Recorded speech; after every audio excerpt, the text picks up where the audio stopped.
Hello, and welcome back to Cinematic Epic. I am your game master, Adam, and we are going to have a whole lot of fun this session. Maybe I might have a little more fun than some of the other party members, but hey, we'll get there. But to set the mood and the tone for Cinematic Epic, we have to have a little audio. We gotta have some sounds, and that is aided with the help of tabletop audio.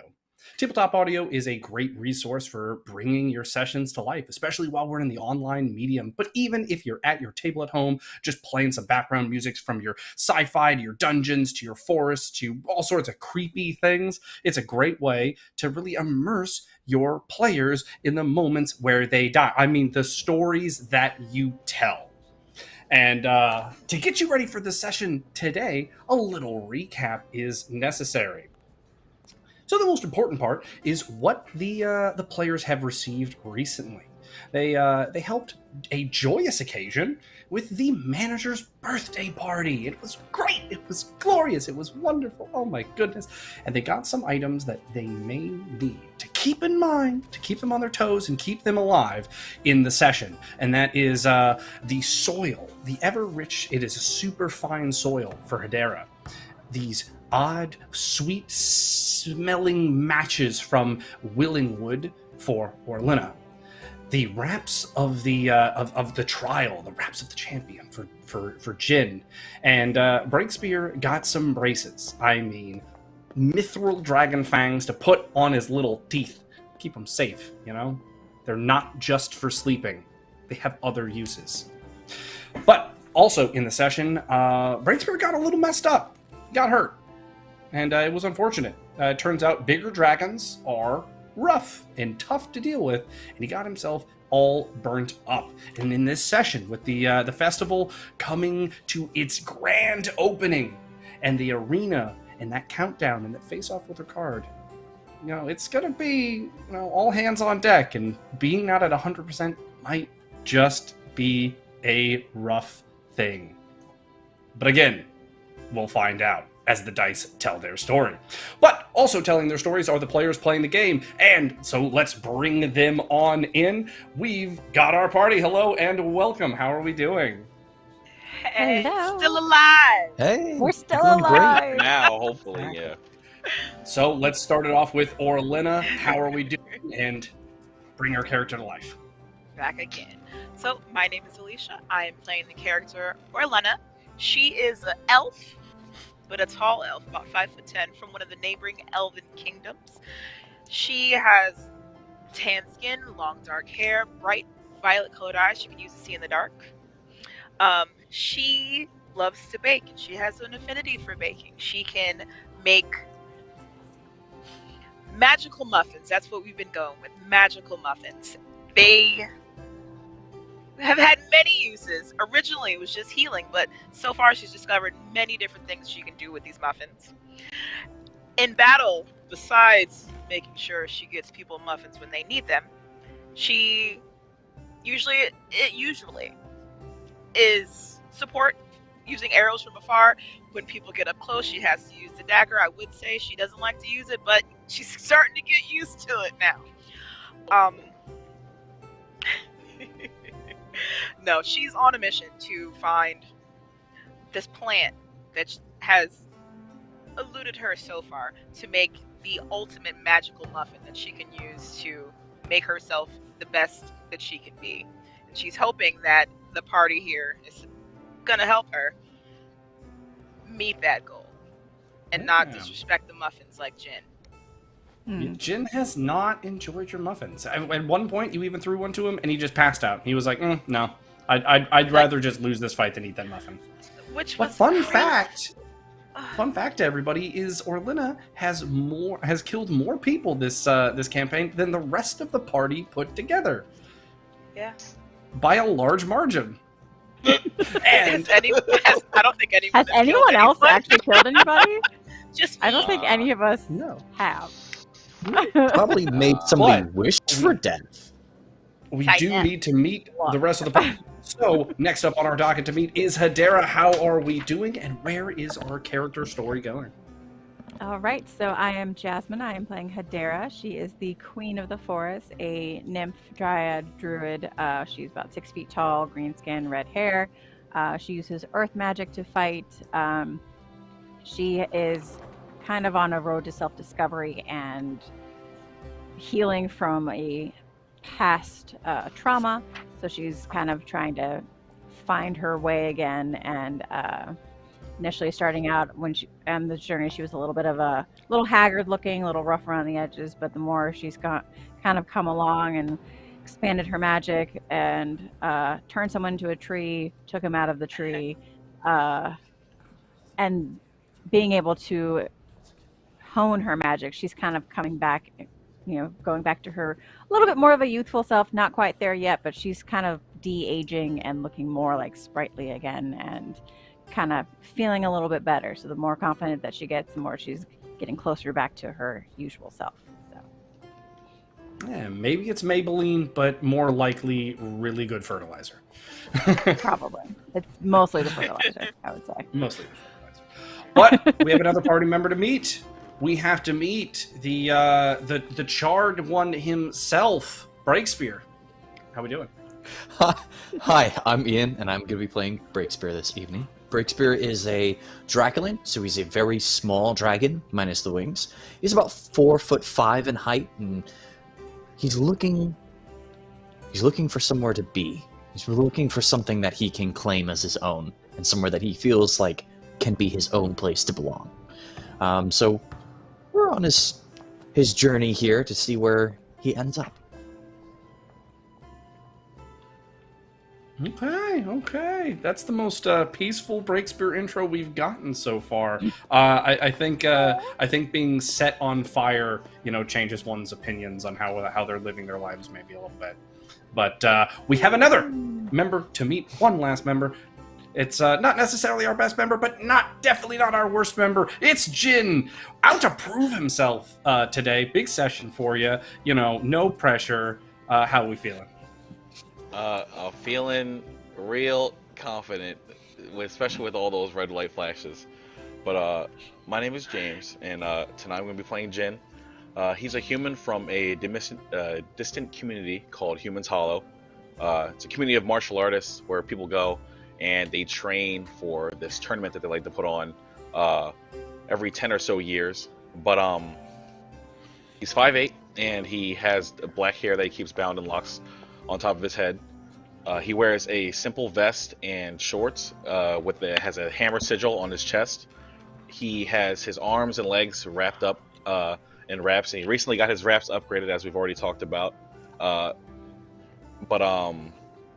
he's excited to fight in the tournament today. He's been out here trying to improve himself, and he's definitely gotten stronger over the last couple weeks, but he doesn't have a lot to show for it, so he's hoping for a good showing in the tournament. All right, I love it. I do indeed. The players have been met. The stage will be set soon, and there's only one thing left to do, and that's start the role play. All right. So today we're going to start off with a very important sidebar with Jin. Not like this. Turning off right away. Immediately.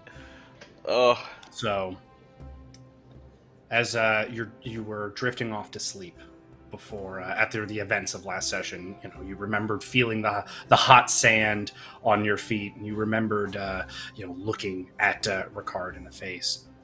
And as you laid there and you slip into this dream, you start simming out these fights in your head, remembering the moves you've seen him do, how to try to beat them. And then it just takes this turn in your head where you're too slow. You're not fast enough. When you do hit, you're not hitting hard enough. When he hits you, it's like a freight train through just styrofoam. And you keep, no matter how much you try to calm yourself down and get back into the right headspace, you keep having these moments, you keep having these thoughts. And for the first time in a very long time, Jin does not wake up in time to do his morning ritual. In fact, the rest of the party members have already woken up and started their day by the time you awake. And let's rejoin the party.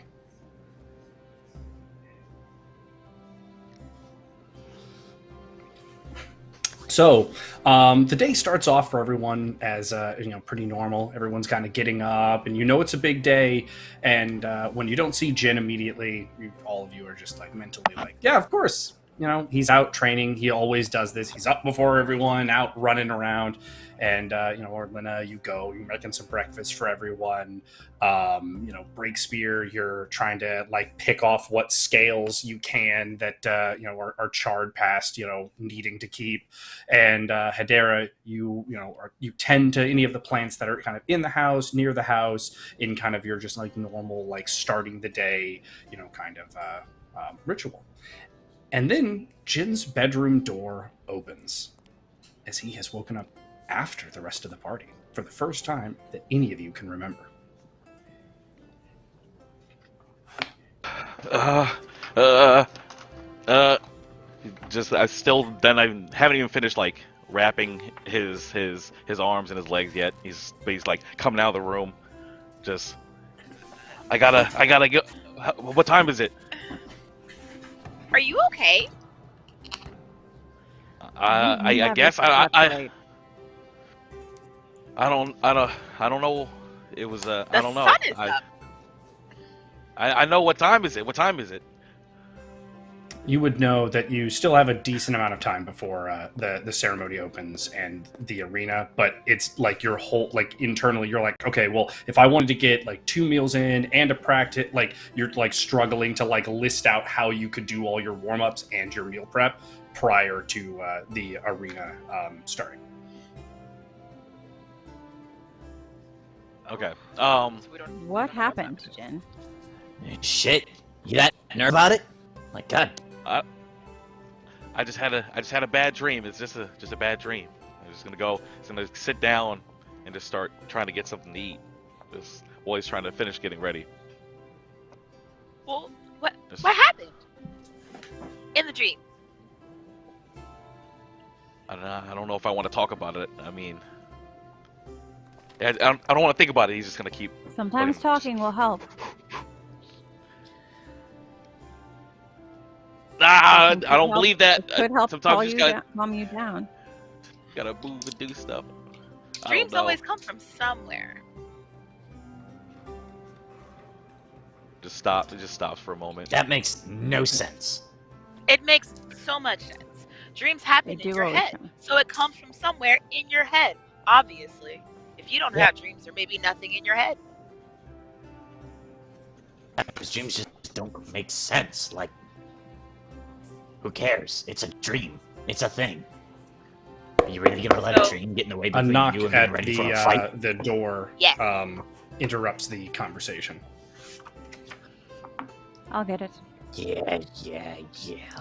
As you open the door, it is Indigo and a small, well put together but kind of weaselly looking man. And the man immediately just goes into, is a Breakspear here? Who's asking? I am one of the equerries for the king, and this one here instructed, whatever it is, that a Breakspear might be willing to fill a gap in today's ceremonies. You can ask him. Breakspear. It's for you. Great. All right, I'm coming. Who wants anything with me? God. People around here don't even notice I'm here.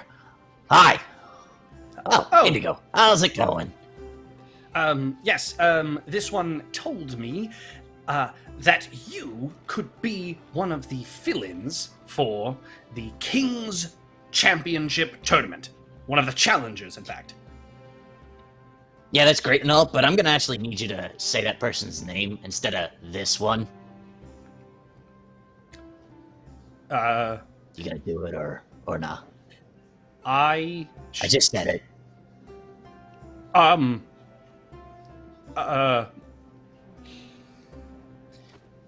She'll doesn't fill you tell in on the anybody rest if you're anything. interested. And he like in a like frazzily just kind of like heads off. I wonder And who she dropped out. she looks at you and she hands like a little like ticket.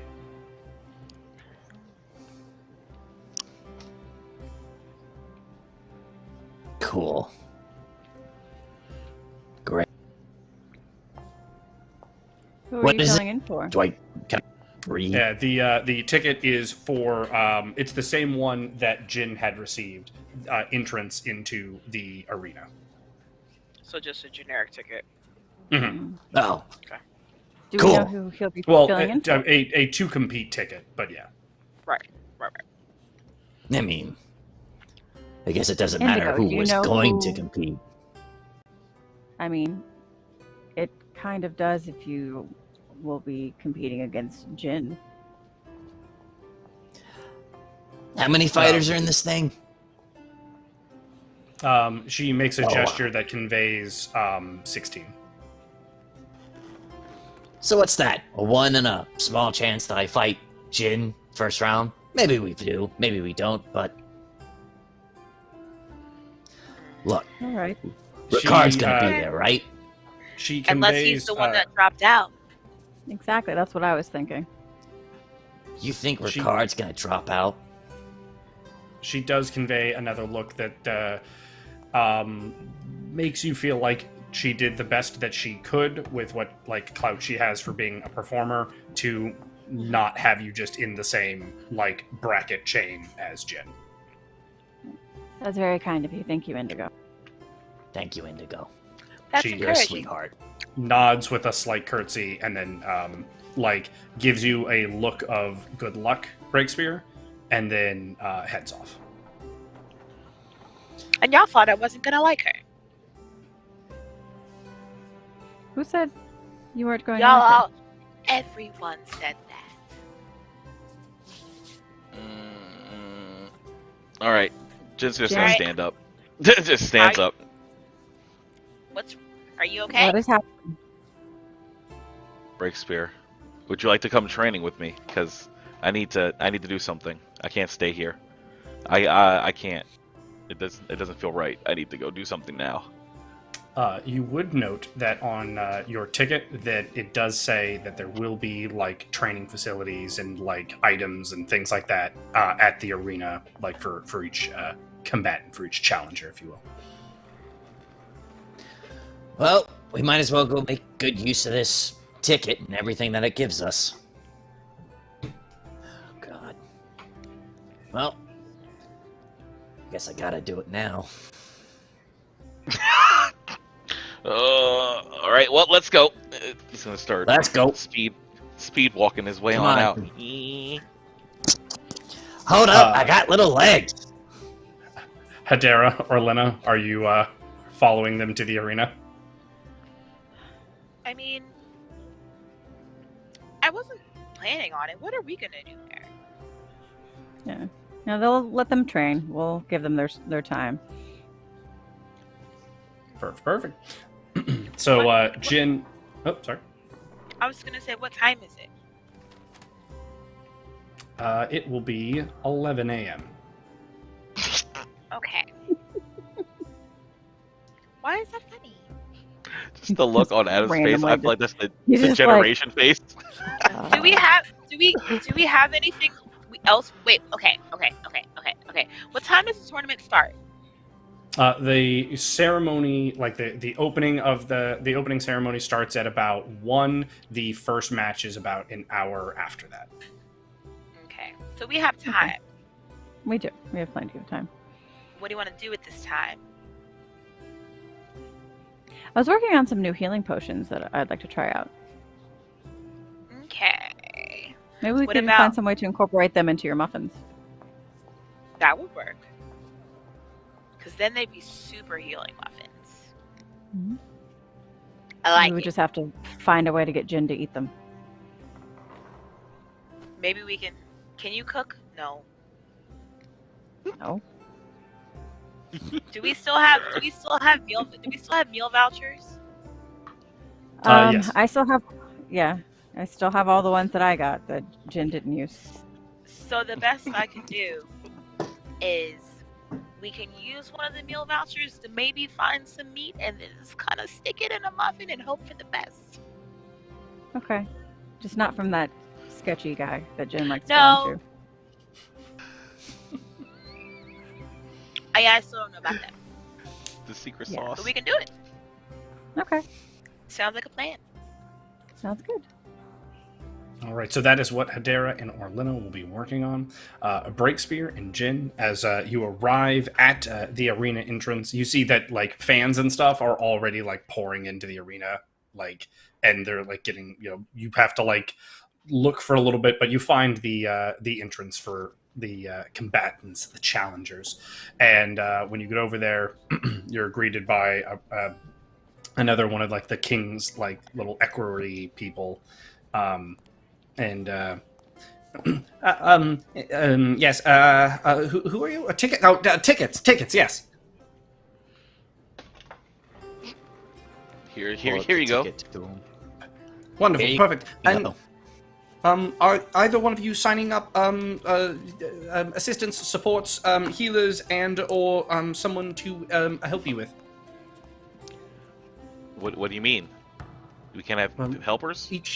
Each challenger is allowed one person to assist, heal, support, or otherwise aid in a non-combatant sense, post or pre bouts. Oh. Do they have to be? Do they have to be there to register? Shoot. The only people I know are, well, you, Orlando. So I guess if we each only get one person to ask, you want Orlando helping you, or you want Hedera helping you? I say to Jin. I think Orlando has been helping me pretty well so far, but But should we go ask them first? Do you want to go back and ask them?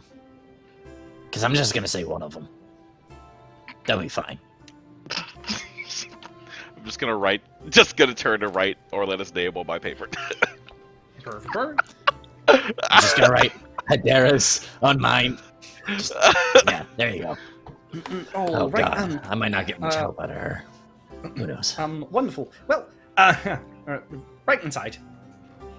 And he ushers you in, and there, like, you would note that there's a decent amount of security, even like on your entrance. Like, you probably pass like 8 to 12 guards along the way, and you make it into the like training area. And when you first get there, like, there are other combatants, but the area that's like kind of like the locker rooms is pretty empty. So what would you look to do? The room, it's like all hardwood. It's adorned with trophies and relics and all of these like kind of like short stories, if you will, of different triumphs in the arena and different champions that have existed from time to time. There's a wall that is entirely like what looks like golden shields, and at first, it just kind of matches the decorum of like champions and tabards and banners and heraldry, and then you realize that the wall of metal shields is in fact not shields; they are sarcophaguses of different fighters who have fallen within the arena, but whose like deserved their honorable death and honorable stay within the dugouts of Ambervale's finest fighting establishment. You would note that across the walls there are banners and iconography of cities that don't exist anymore and countries that have long since fallen. And on top of that, that there are many lands represented that you've just never heard of. So, what would Jin and Breakspear do in this place? Jin's gonna look around, and when he sees the stuff about the different champions, he's gonna go and read their stories. Breakspear's gonna look for like a little bit of a healing potion. I know I'm not up to full snuff, so I figure if I drink like a healing potion that they offer, I might be able to help get my own energy levels up a little bit. That point I'm gonna look at Jin and be like, well, here's to hoping that we don't fill out one of those things. Chug.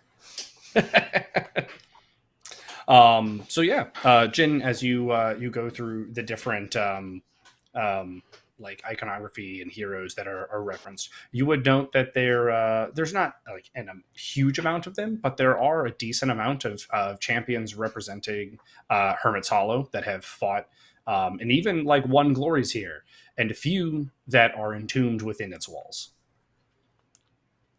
It would like pause and bow respectfully to each of the sarcophaguses that have people from Hermit's Hollow in them. Like when he goes to look at them. Let's get an arbitrary dice roll on Jin's dice. Oh no! God. Why? Or maybe I never like it. I never like it when he calls for dice rolls, no matter what it is. Okay, that's not. You like as you approach each one, you kind of, you bow and you're showing your respects to them, and on the last one, when you finish up, you note that again for the first time in a long time, you have to retighten your hand wraps. Something that usually you like, whether it's combat, whether it's all day training or work, you haven't ever had to adjust your hand wraps. But something about this solemn place, it just, you feel yourself just like your hand wraps, a little unbound. And Breakspear's drinking. Oh, you ready, Breakspear? Let's go get out there. Let's do some stuff. Let's go see what they got. All right, whatever. Let's do this. All right. So we'll let's check in with our other party real quick, and let's let's get a combined dice roll for the two of you to see how your effects have your work has been coming together. Okay. Hopefully well. Oh no. Ooh, I can't see it. I can't see Oh, it. that's like What is it? Hey. Okay. Okay. Hey. Okay. Yay. Oh, Okay. very nice. That's good. Okay. All right. Thank Yeah, you're so there's still definitely some tweaks that both of you are kind of like aware of. There's some stuff where you're like, okay, well, if we could get better ingredients, or if we had like a better location to work on, if we had more supplies, like you definitely know there's room for improvement, but you're getting very comfortable with the idea of making this like something that is reproducible. Like it's like right there where you feel like with a few tweaks you're going to be able to just make a more consistent Supercharged healing muffin. exactly. I was going to say product, but that sounded like a weird word. Yeah. So not selling these. Not usable yet. So this batch is usable right now. You're just not sure it would be something that, like, if you just were like, oh, I need to turn around and make more, that you could do instantly this second. Like, you're just not 100% on that recipe yet. It's almost there, but it's just not in a repeatable process. But we'll say, let's get one more dice roll to see how many we have. So yeah, let's roll a dice for Orlina's baking to see how many of these are edible. Oh no! I'm okay. Edibility. Roll for edibility. Hey. That's pretty solid. Yes. Quite edible. Uh-huh. You have 12. Only the 13th one felt a little off, where you were like, I'm gonna put that one in the trash. So you have 12 healing muffins that are fresh and edible. Do they have an extra kick? They're just not like super. Well, are you gonna eat one? You gonna find out? I don't need to eat one right now. I know someone who do though. Hey, he didn't ask for me. Oh, you don't know I mean, that. I guess if I eat one, and I mean, nothing bad should happen. What if I just like poke you with one of your daggers and then see what happens? And then I eat one. See, just see how it'll heal. Not like a stab, but just like a little like. That's just like Just when a- you said not. That's a test. That's just like when you got a tree instead of a twig. All right. Well, quality control, I guess. Quality control. I So can we're- poke myself. Okay, I was gonna say if you'd rather, like I'll poke myself with it, like, and I'll You do don't the test. eat. You don't eat. I know, but It won't work on you, so I'll do it myself. All right. So Alright. what are we doing? Apparently, I'm gonna take the little dagger and just like, doop, I'm gonna cut myself just a teeny tiny bit, and I'm gonna eat the muffin. And see what happens. Quality So- control. The biggest thing you notice is that like the pain goes away first, and while it's not just like the wound just kind of like goes and like closes instantly, you do note that like the bleeding of it slows, and that you can see like the scabbing process starting way faster, almost instantaneously. So it definitely has quite a decent healing property to it. So we're In its almost current there. So almost there. Okay. These are just extra healing muffins, not super healing muffins. All right. all right, we can try again. Yeah, Grace, what time is it? How much time do we have? By the time you're able to get that full like experimenting with the mixture done and the actual baking process, we'll say you have about an hour left before you would want to head towards the arena for the opening ceremony. Okay. But at this point, we don't know that we've been chosen as the healers for. No, we're just gonna show up when it starts. We're just gonna be supportive. Well, if you don't feel like trying to work on the healing muffins again right away, I feel like I know that's a lot to do all at once. We can always try to work on the other plant. We didn't quite get it last time. Yeah, That's up to you. this is true. This We is can true. try to work on that. That's just how we want to spend our time. Sorry, I know. It's just like Huh? No, you're fine. we gotta. That was get a very things that was a done. very judgmental like I know. Are I didn't you like sure? the way I didn't like that No, smile when no, you no, said no. that. right. Is Like, that how are you we would like to sure? spend your time? You're right, you've already got us questioning it, Adam. That makes us question it even more. How mean- much time did you say we have? You have about An an About an hour. hour. I mean, what else could we do? Yeah. I mean, Well, we could do that. Let's just like start packing up some of the supplies that we have in case they'll need them during the tournament. You know, maybe 'Cause, we yeah, can check I them mean, off we and don't down into know. the arena Oh, while they're I need working. I need a slingshot. Okay. Just gotta shoot it right into Jin's mouth, like, cause you gotta make him eat it one way or the other. That's what we have is- to do. We have to go get the meat. We have to go get the meat so we can bake them into the muffins. That's right. Okay. All right. Yes. We Let's gotta go go get let's the meat to from the vendor so we can bake some more healing muffins. Even though they're not like super healing muffins, they do a little bit extra. We gotta go to the cart, use the voucher, get the meat, stick it in the muffin. Perfect, You're right, perfect. Let's do it. And let's check back in with Breakspear and Jin for a player v player roll off. How'd their practice and Hey. training go? Ooh. Dun, dun, dun. Ooh, this is the first like player like roll off, right? Ooh. Ow, my toes. All right, here we go. Ah! Woo! Ah!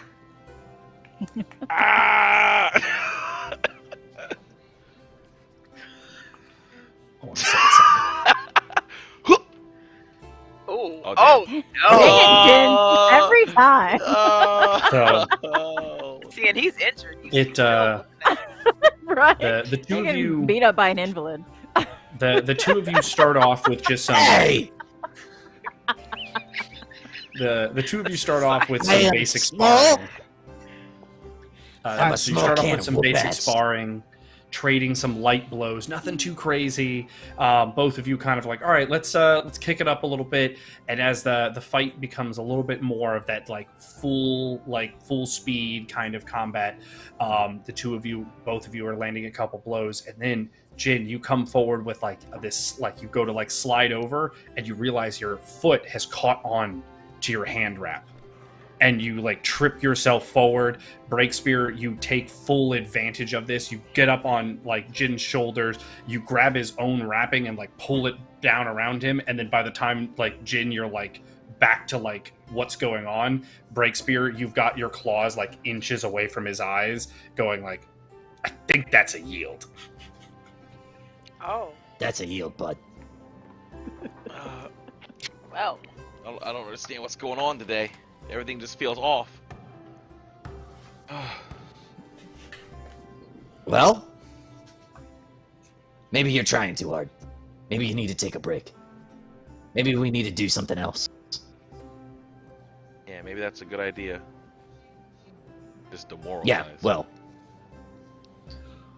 Crispy man just sitting on my Look. chest. As you, I'm not you sitting guys, best. Standing above you. No short stack. as you kind of exit the little training sparring area, and you're back into the locker rooms. The locker rooms are almost entirely packed now with a whole plethora of heroes and assistants and things like that. And there is a person who has wheeled in a board, and the board has the brackets up on them. You notice that there are a couple of names that are scratched off from the brackets, and in place of a few people. Breakspear is crossing over a name, and so is Desmond. And Jin, when you see the name Desmond, you have this familiar click to it. You knew a Desmond growing up. In fact, he was someone you trained with at the Hermit's Hollow. And then, almost on perfect cue, you hear someone go, "Jin? Jin! Oh. Jin!" And they are sprinting over at you, and you're looking at this fellow here, who is Desmond. And Hey. and he comes up, and he's super ecstatic to see you. And as you look at him, you 100% remember him. He was one of the people that trained with you at Hermit's Hollow. Was one of the people who you were a little closer to. You weren't necessarily best friends, but you two definitely got along. Oh, Jin! I hadn't even realized you left the Hollow. Yeah, I've been out for I don't even know how long now. I've been just traveling around, just doing stuff. That's what brings you fantastic. here?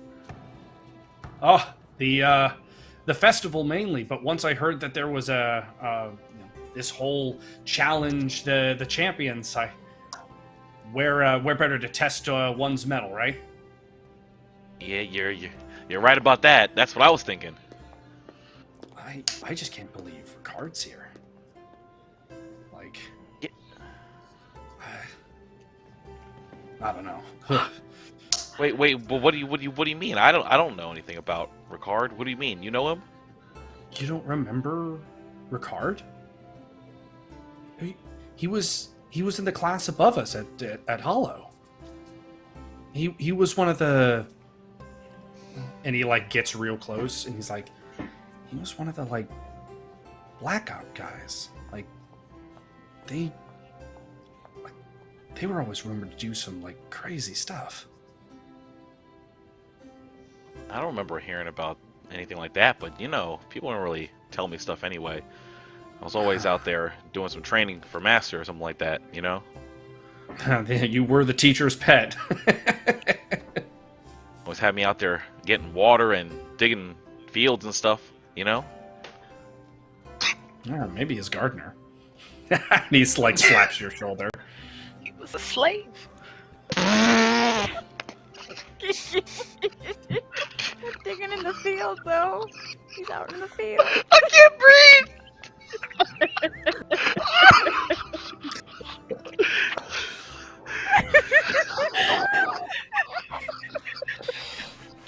It was good training. You're not here. Sure I can't hear you. I'm sure that's what they told you. Yeah. And he, master, huh? Desmond does look down and like sees your new hand wraps, and he's like, "Oh, where'd you get those?" They were given to me as a gift from someone one of my friends recently. You know. That is a truly honorable gift. May I? And he like goes to like gestures to like lift one of your hands up. I would offer him my hand. And he just kind of inspects the wrapping, you know, and he does kind of all the same things you did, like feeling the way they crease, like the fabric, the tension, all of that. And he's just kind of like, wow, that's one heck of a friend. Yeah. Hey Desmond, can I talk to you for a second, like try to like away from the other people? Yeah, you want a sidebar? Sure.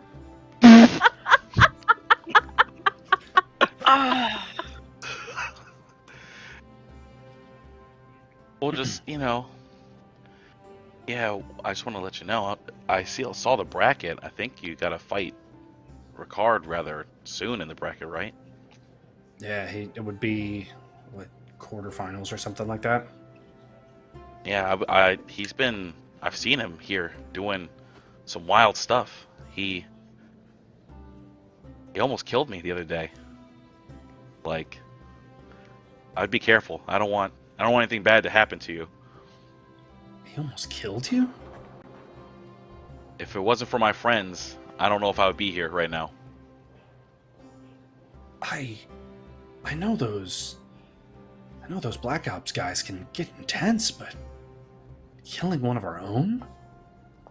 I don't know if he's still with the Hollow. I asked Master about it, and he just told me to stay away from him. I don't know.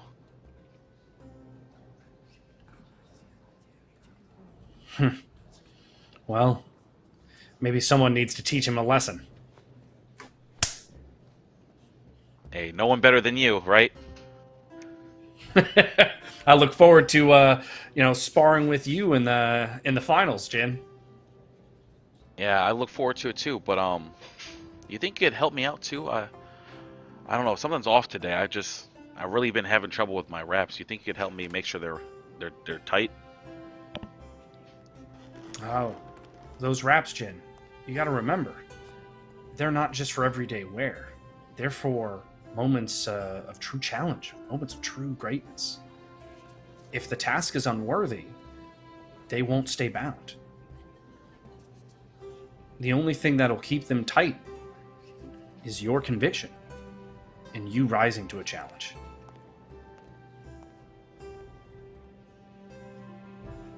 Thank you. And hey, like I said, I'll see you in the finals. Fist bump, yeah. And let's return to the party.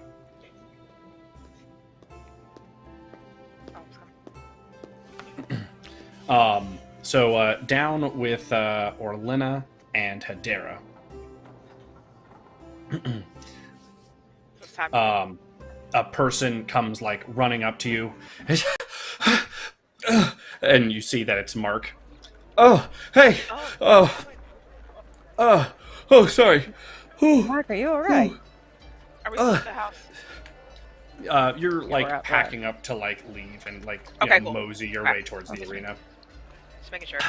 Jin and Breakspear, they marched you down as their assistants or supports or whatever you want to be called for the tournament, but they're going to be closing the entrance for the combatants I saw you on the list, so I figured I should go. Oh. Mark. Okay, Hmm. okay. First of all, catch your Elena. breath. Oh. Okay. Well, Give him a muffin. are you hurt? Or are you just out of breath? I mean, maybe you might. Oh, help. I'm just Okay. tired. Oh. Okay. Okay. Before this, how many? Okay, did we successfully make meat muffins, and how many do I have? Yeah. Let's get a combining. So would you risk all 11? Wait, what? You. No, asking if we made more. Did we have time to make a batch of meat muffins? So you have 11 right now. You don't have time to make a whole new fresh batch, but you could try to combine meat into the fresh muffins that you had just made. That's what I was saying. That was my question. In that hour, do we have enough time to make more? And that's what. So no, you don't have enough time to make more. So do you want to augment the existing ones, or? Okay. I don't know. I mean, we can. I don't have to try to put any in it. If we had enough time to get the meat. Yes, you do have meat. Okay. Of many we're varieties. gonna take some of this meat and we're gonna. What you mean of many varieties? Right? What kind of meat we got? Got that bear meat. People? Exactly. You got like Hedera was very unhappy, but the meat vendors are they have a very wide selection. Basically, if it's walks and has fur, there's meat. D. So fur. what did Okay, so what it's not did we people. procure? We'll People. say that you went with the classics. So you've got beef, pork, chicken, and then you also have a little of what? Actually, well, no, you said you would avoid the specialty meat vendor, correct? Yeah. Yes. All right, then yeah. then you have No. and deer. So you'll have those 4. Okay. Okay. Well, it's already cooked. I don't have to cook it, so Mhm. I just need to sprinkle it on top of some of these muffins, and it's a meat muffin, and he'll eat Okay. it. So we're gonna use maybe 5.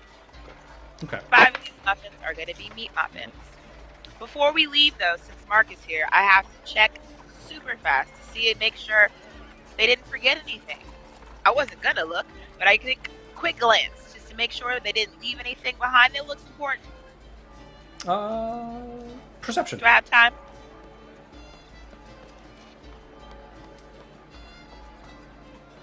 Awesome. Mm-hmm. It's a 61. So you You find perceive all the things. Jin's non-special hand wraps, and you find Breakspear's silk cloak. We're gonna grab them just in case, because you never Yeah. know. Perfect. And Mark is finally like, okay, all right. So we I guess we're gonna run Let's again, go. aren't we? I'm sorry. Do we have to run? Yeah, Okay. they're gonna close the gate. We don't have They don't time. let We people have- in. Good thing we're. All right. Well. Both of oh, you are easily able to outpace Mark, especially in his armor. Like he's you're in both armor. kind of like, Poor Mark. Poor Mark. Poor guy. Get him some water. Some And water. with minutes to spare, you do arrive at the arena and make it into the area in which that Breakspear and Jin reside currently. All right. So Okay. Hey, you made it! Hey! Well, yeah, we wouldn't have if we had known that we were chosen to be your assistants. yeah, Mark ran over and told us. He Poor showed up out of breath, told us we had to come. Yeah. No. A little bit of warning would have been nice, that you guys could have come and told us that you We had had done minutes left. Yeah. We almost didn't make Uh, it. I am that. All right, so what are sorry, we I- assisting nothing you about with? What is this that we're assisting you with? What's our purpose? it. Well, as Uh, far as I understand, it's pre and post fight support only. No assistance with the fight itself, just healing and stuff afterwards. Okay. that's what they say, but Okay, so we are your healers. They Understood. didn't say just healer though, so I guess you could do What other else? stuff too. Whatever. A, I don't know. a weird-looking fellow named Darby comes over and goes,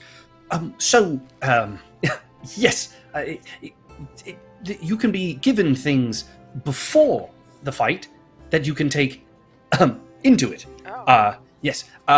So that is a way that they can help you. That's why my wife is here. She is a great knitter of wares and things. So that is what she does. Oh Me. no! She gonna knit you Okay. up That's after? Oh, Hey, no, magic no, no. knitting, who knows? It's exactly. See, mage and all. So, fireball. Wouldn't cast You ever it. seen a sweater that can deflect the fireball before? Because I have. Yeah. Probably the same sweater. That's Might actually be. kind of neat. I kind of That is want one. actually- Well, perhaps then maybe afterwards we could all get some food and exchange some things that are easy to us but difficult to others. That actually sounds like a great idea. We should do The that. stuff exchange. I have nothing to offer. Oh. Feels I can like offer a weird workout thing to advice. smile about. That's just He's how always- he is. Don't He's pay always him any smiling. attention. He's just really I'm positive. pretty certain he got dropped on his head. We just let him have it. So He's the- been the- hit in the head a lot. Like a lot. A lot. Well, good luck then. And he goes back. You too, over to whatever your his name is. area. Was he in the tournament? Is he fighting as well? Was that what that I little believe man his was? name was yeah. Darby. Okay. Said Yeah. Darby. Is his name on the Is it- bracket? It is indeed. Oh. Okay. Alright. So One of my friends from the Hollow was here in the tournament, and Oh. he recognized. Other he than recognized, Ricard. he recognized Ricard. Wait, what? As a upperclassman above us. So you You knew don't- him? I don't remember him, but my classmate said that I should have remembered. I don't know, but Apparently he somebody like- was a bit of a teacher's pet. like I said, That doesn't surprise Oh. us with the message that we had to send his master. Yeah. always out there no. training. Master always had me out there doing something. Yeah. Fetching water. Digging fields. Free You were labor You stuff. know? You were doing field work? Yeah, it's really good training to hand dig a field with no tools. It's a really good workout. With your hands? You were digging holes with your hands. And feet. Sound. Child, you It are not. You are not built for that. That is. What do my you mean? hips It's don't even easy. do that. He starts to like dig a trench No, in the dirt. no. Put your shoes on. Please stop. Put your shoes back on. Thank you. Hadera just All moves the right, dirt back into the hole. Stop it. Okay. Okay. So I'm sorry. are I'm we just helping? nervous. Are we both helping both of you? What's going on? How is this working? So, Orlando, you are supposed to assist me, and Hadera is supposed to assist Breakspear. Okay. Do we all stay in the same area? You Do have we- rejected do her we- buffins this entire time we've known each other, and you asked. Okay. Are you upset? I'm sorry. I don't know. I'm Me just and very confused Orlando, with we've- the fact that We've had a lot of adventures so far, and we seem like a good team. So, I thought we had a good thing going. I just wanted you've to- never allowed her to heal you before. Why would you do that now in this tournament? She's tried multiple times to heal you, and you've rejected it every single time. It wasn't like a thought out decision. We just had to write on the paper. Okay. Okay. Well, Why don't you ask Breakspear what he said who he wanted then? Ask him. I'm hoping that you are willing to cheat with me. Oh, and how so? Well, they said you can't help within the arena, but that doesn't mean, a vine can't trip somebody. Oh my god, this man. Is the arena dirt? Is it a dirt floor in the arena? I'm sure it is. Yes, Breakspear. there are elements of a bunch of different things within the arena, almost as if the arena itself is meant to cater to many different fighting styles and not like one style in particular. Interesting. I do believe this would be Breakspear, fun. you wouldn't. He would. I wouldn't what? Wanna win? Are you kidding me? Have you met me? This could be fun. I may not have wanted They're- this ticket, but now that I got it, I'm gonna win. They're What's up? A person like interjects themselves into your conversation, Oh, shit. as and he looks and goes, "I don't mean to be rude, but I don't think you're gonna win. The gentleman over there in the corner, who was that? something about him," and he's like Kind looking of. over at Ricard. Wait, who's that? Ricard is in the room? He's looking over at Ricard's- Ricard, and as he like looks over over and there, you all not look point. over, you're like, "Oh yeah, he's just in the corner of the room," and he's just like leaned back in his like little cubby like area, just as if you guys aren't all just standing there. Yeah, I was like, yeah, he's over there, and then like point over there. Okay, but So you've who's known the that he's been in here this entire time, and you've said nothing. What are we supposed to do? Exactly. That's why we're gonna cheat. And we're gonna poison him. Obviously, he's not Oh, worried about you're us gonna doing cheat, anything. are you? Oh, God! You're still here. Shoot. Forgot about you. For the wonderful tip, my friend. We've run into him before. We have a little score to settle. If I was a betting man between him and you, I'm betting on him. Yeah, like I haven't And heard besides, all Don't let that his it's size all fool it's all you. semantics anyway. If it's true what I've heard about the two champions that are awaiting anybody that would be the winner, most of this is just for show. But What have you heard about the champions? good luck, little. And he Who looks are up at What you. have you heard about the champions? I've heard it's two of the king's finest. And And what does that mean? you must be Hedera, correct? Indeed, I am. It's so I haven't pleased seen that you I've since recognized I haven't seen you since I was on the Sunset Coasts near the Twilight Vale. Yes. The Twilight Vale. Those were. It was a different time.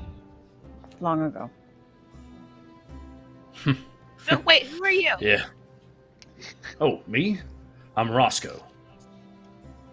Roscoe. Of course you are. Okay. Fighter, challenger, and someday champion. And he flexes, and when he flexes, you do like just from the flex, there is a noticeable like little like pop of energy that like clothing and hair and stuff like that is moved by. Where are you from, Where are Roscoe? you from? I'm gonna try to do that. Like, ugh. Oh God. I actually was born just outside of Ambervale, down in the little connector town. Adam, can I roll for shirt pop, for clothing pop with flexing? Just Oh my God. As soon as he sees him do that, Let's he's like, see I gotta it. do it too. Let's see it. Oh my God. Ah, yeah, that's right. That's right. I could have used that later, but I'm gonna use it now. So Get that Jin, 20 out of the way before you even start fighting. you your fists clench, and as your fists clench, something about looking at like the challenge that is awaiting with Ricard in the corner and Roscoe talking about champions and heroes and what it means to like ascend to that level. As you grip your fist together, you feel your wrappings on your arms tighten, and you feel that secure wrap that you've gotten like tons of times, and you lift your arms up and you flex, and it is a noticeable like pop that like causes a few conversations to like Oh. so, and like Oh. multiple people are looking over at you. Hell, That's right. Where did that okay, come from? okay. I can do Have that. you been able to do that this whole time? I've learned to stop I asking don't know. questions about Jin. That's not bad, kid. And Roscoe like gives you a nod and then proceeds over to like his locker area. You would note that Roscoe in his area has an assistant support signed up, but there doesn't seem to be a person there other than just a small urn. Oh, that's very sad. Can I That's not, aura that's not sad, it's sense it? creepy. It's creepy. Yes, it as you aura sense one, the entire room is like. You realize you haven't aura sensed in a room of nothing but like heroes before, and you're like, oh, it is noticeably brighter, like Blinding. in aura sense than like in your like regular vision. The urn does seem to be a deceased hero. It still has the remnants of what they were, but they are in fact deceased. So it's the ashes of a Mhm. person. Yep. Did either one Can of I you- sense if there are magical properties in those ashes? Creepy. You're. I mean, let's roll. Let's roll. Let's see. Let the dice decide. Ooh, maybe not. Could be. Um, Could go either so way. Could go either way. You definitely can tell that there is a presence left within, like the ashes. It's not like a conscious presence. It's more of a like a residual, like the wake of a presence that is within the urn. Okay. Interesting. Yeah. Did either of you happen to bring my other hand wraps with you? Yes, I Elena did actually. I grabbed them before I left. Hey, thank you. He's gonna fucking just change that shit out immediately. It's like, I Well, can't deal with this the shit right now. When Mark told us we were here to help, I figured I should make sure you left anything, or, you know. So I grabbed them. You're welcome. Yeah, apparently I didn't pay attention enough in those classes. My friend Desmond, he told me that these special wraps only work when your conviction is at its strongest, when it's for a real challenge.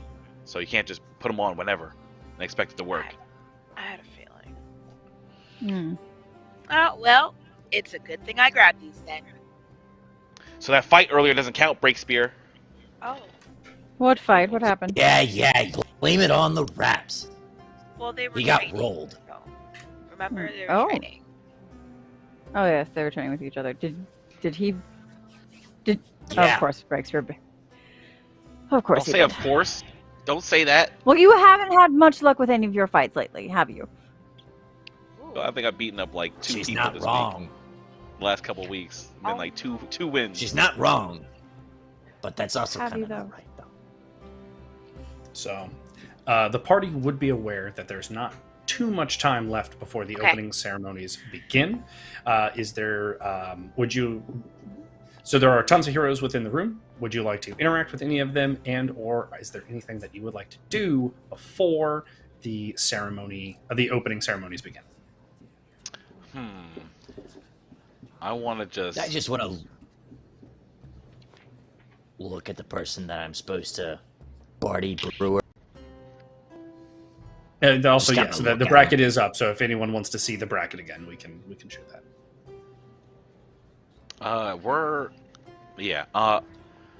I'd like to just look at everyone and just basically do what Orlando did, but with just muscles and people's stances and stuff.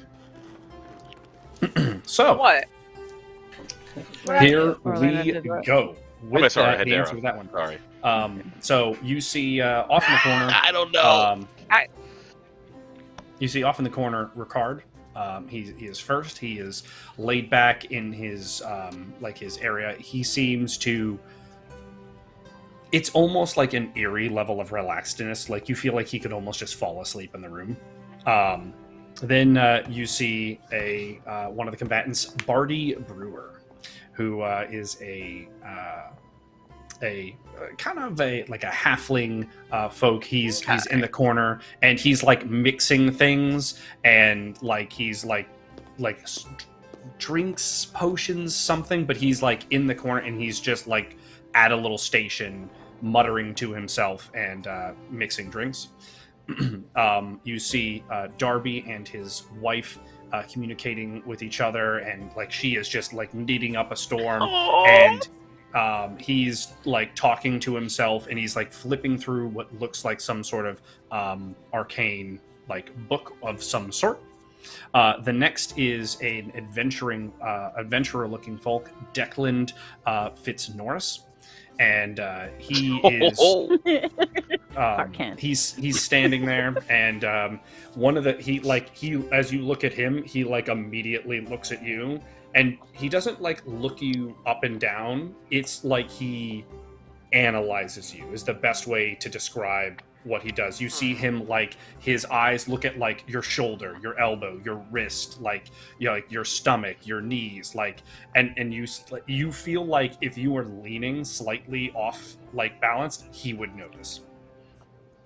You see Desmond in the corner, shadowboxing, going through all of his this very similar warm-ups for the rest of the party. You would note that it is very much like watching Jin go through his warm-ups that you've seen. Then you have the hero Diomacles in the corner, and he's just sharpening multiple weapons: a spear, a sword. He has throwing axes. He's making sure his armor is like fit and on him. He is ready to go. A surprising one, as they're not always in the best standing or relations within especially within Ambervale. You see an orc in the corner who has to be Galatrax, and he's you can tell that he looks pissed. He's very angry. It's very clear he had an assistant signed up, but for whatever reason they are not here, and he is not taking it well. Like you can tell he's like trying to go through all the motions of making sure that he's ready to fight, and he's like trying to go through a checklist, but it's just not something that he's particularly good at.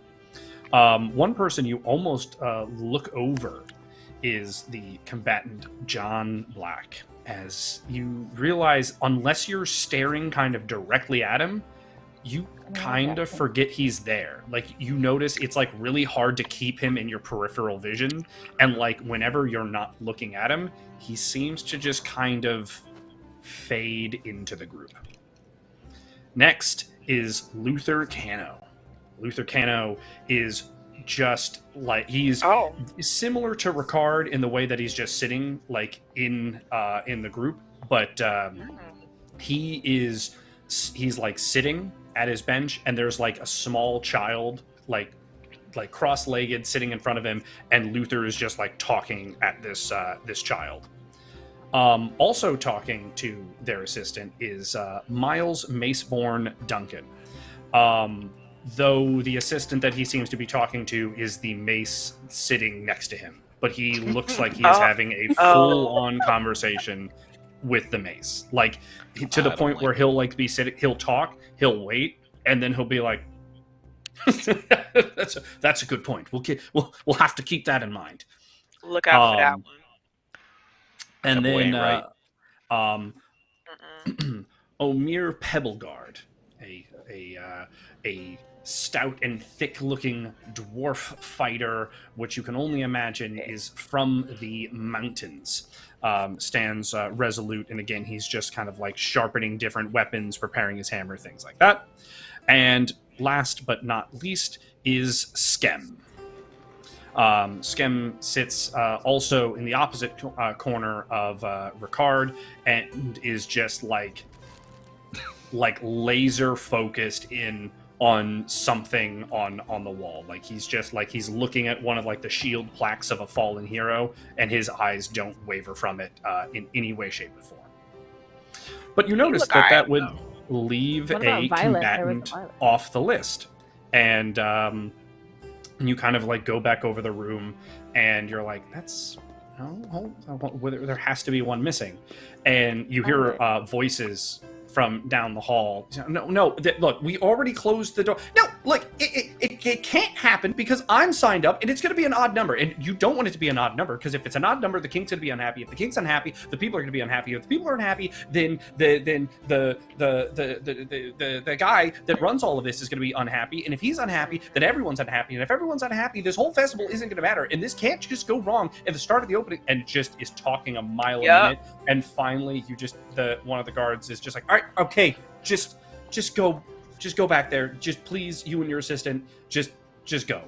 And they come walking into the room, and immediately she lets out like a shriek of like, oh my god, you have to be Breakspear! Oh, you have to be! Oh my goodness! And she like rushes up to you and grabs like the side of your face, and it's like, it is! Oh my goodness, it is! And you are looking at Violet. Holy shit. Wow. That's Right. okay. Your Indigo's sister. Oh my gosh, you are Breakspear! And she's like, at this point, like pseudo lifting you off the ground by like holding your face. You are everything that my sister has talked about. I mean, like, oh my goodness, she just keeps talking and talking and talking, and it's like sometimes you're just kind of like, oh my god, how long are you gonna keep talking? Because she just doesn't shut up. You know what I mean? You've been hanging out with her, and she's so right. Like even the height. And wait, where's your silk cloak? Did she give you a silk cloak? Oh wait, no, you're gonna be fighting. You don't want to wear a silk cloak while you're fighting. I bet that would burn up really quickly. And oh, you have to be Jin and Orlina and Hedera. That's so cool. All of you. I've heard so much about all of you. Hello. It's nice to meet you. I'm just Wow. Right. You've heard. Wait. You've heard about. You talk us almost from as much who? as Indigo. From Indigo, my sister. This is Indigo's sister. Indigo speaks? When? Well, I mean, she doesn't talk, but you know, when she Oh. looks at you, you just kind of know what she's saying, and then if she makes eye contact with you, you're just kind of like making eye contact forever, and it just feels like she's like filling your head with a bunch of like paragraphs and sentences, and she just keeps talking and talking and talking and talking and talking, and again, sometimes you're just like, come on, I can only handle so much information at once. She never gives us Okay. that much Yeah. information You know what? at any You time. know what? Indigo is very I'll much accept like that. that. I don't know. I completely Oh, you- understand. So, Hedera and Orlina, why aren't you fighting? You could totally be fighting. I bet you could beat Jin, if I'm being honest. I'm kidding, Jin. You're a great fighter. I can't wait to see you fight. Hopefully, I get to fight you. I would like to see that. I would too, actually. I very much would enjoy watching that I fight. hope, Oh, man. I hope we get Today to is see going to be it. so much fun. We Just have morale's been at an all-time low. enlisted as the assistants of the two boys. Oh, Yeah, this is my I assistant. kinda- His name is Gray. And she looks at him, and her hands like almost blur as she sign languages to this person, and they like look at her, and then they look at all of you, and they just kind of like respectfully nod. Yeah, he's deaf. Oh, Yeah, my mom and my dad know thought what? it was probably best if the person that was with me is deaf, because I guess sometimes I kind of talk a lot, and so it just makes Good sense for that him. they don't get tired of me. Good But I don't for understand Gray. how someone could get tired of happiness. I'm sorry, what, Orlina? I said good for Gray. He's getting out there. Yeah, and her hands blur again Wow. as she like conveys that to Gray. You have some very nice parents. Yeah, I like them. Where were your parents, Breakspear? Don't have them. What do you mean? You're here. Draculans Of are course not you have raised. to have them. Draculans never know which ones are our parents. Oh, We're that's so sad. raised collectively. Hard to miss Oh. something you've never known. That's Well, why that you somehow makes it worse. Oh, and she just like gives you a full-on hug, and then like Okay, stands this is up weird. and like is just like your feet are like swinging back and forth as she's just like, it's okay, it's okay. I'm gonna clutch onto this person because I am terrified of them just picking me up and letting me go like I'm a house cat. This all right. is Dear, how fantastic. about we let him down? Oh, don't- No, of course. I think he likes and it. she Ooh. like Keep puts going. him down. Also, before we have to do anything, do you have anything for Breakspear? Since he's looking a little crispy around the edges still. Does who? Anybody. Hey. Anything. I had a nice health potion, I think, earlier. And as much as I Where like did you- Breakspear, I'm where not did going you to help get a someone health who I might potion? fight. Yeah. Where did you get I the health understand that. potion? I mean, it was kind of in here. And it said, drink if you please. So I drank because I pleased. What is with the two of you just picking up questionable things and then consuming them? All right, so I will make you something. Just All gonna right, go in I'm my going pocket to like and whip grab up like a little some health, meat. make a No, health Jen, potion Jen, real quick Jen, for Jen, stop it. Breakspear. Why not? How are you? Yeah? How are you feeling? Here, drink this one. Okay. I feel Okay. okay. Chug, chug, chug. Because I made some muffins that I think you might like. Hey, thank you. So I'm gonna give him a meat muffin. So, is there anything that the party would like to do before the opening ceremonies begin? Yeah, that was just me trying to make sure he was good and offering him this meat muffin to make sure he's okay before he goes out. You don't go out there injured. That just doesn't make sense. Right. So I gave Breakspear a potion that I've made, and I'm going to work to make like a little collection of various types of health potions and healing potions for him to take with him to the arena. Perfect. Let's roll. Let's see how well you're able to get everything set up. Oh boy. My Hedera. specialty. Roll for Hedera. It's one of my specialties. One of specialties. Yeah. Hey, And Hey. there we go. That's what I'm talking about. specialized. You also find that like even like the arena like area to like for you like in this area, there's a lot of natural elements, so you're able to kind of like grow your own little like workshop of plants that you're able to start like getting ready. And while they're not fully ready now, you're very confident that they will be ready for round 1 for Breakspear, since you have a bit of time. Yes. Orlina? Well, I was gonna say I'm sure they don't have an oven in here, because why would they have an oven in here? I don't have time to make anything.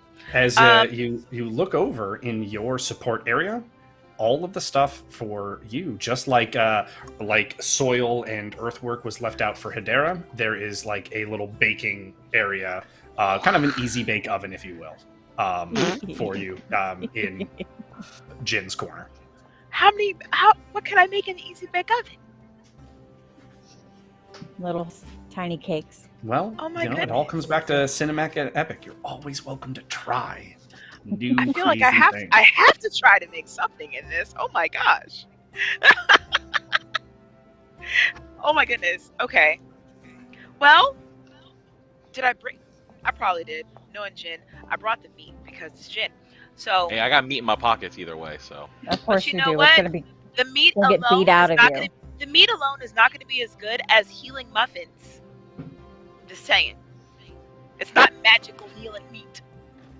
So you want to try to make a healing meat muffin? Yeah. Let's see a roll for Orlina. Oh my god. The meat. She has the meat. It's edible. It's decent. Uh-oh.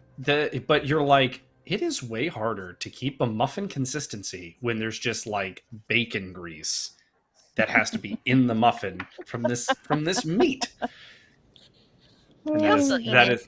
that is what you are working on in the time before Jin round 1.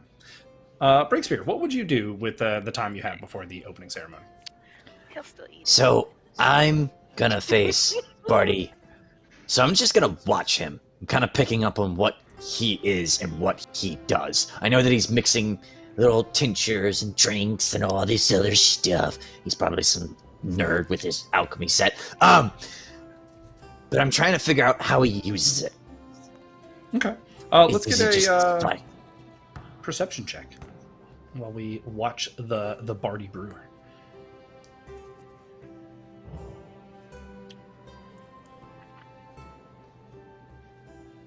All right. So with that, you're looking over, and at first you're just like, hey, some sort of like nerd, some sort of alchemist, like what is that? And then one of the times he kicks his elbow up like that to stir something. You notice that he has a firearm in a holster on his belt.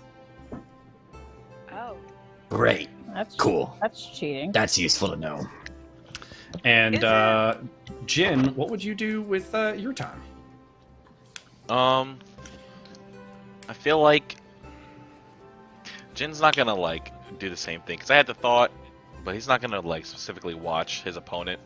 He's just kind of go through his warm up the same way that Desmond was, you know, and just kind of get his mind right. Yeah, he's got his other raps on now, his regular raps instead of the other ones, you know. Well, let's see how centered you can become with a roll for Jin. Hey. Okay. Wow, look at you. Hey. You know, at first, I like that. At first, you're in your own head. You know, you're thinking about the nightmare, how the day started.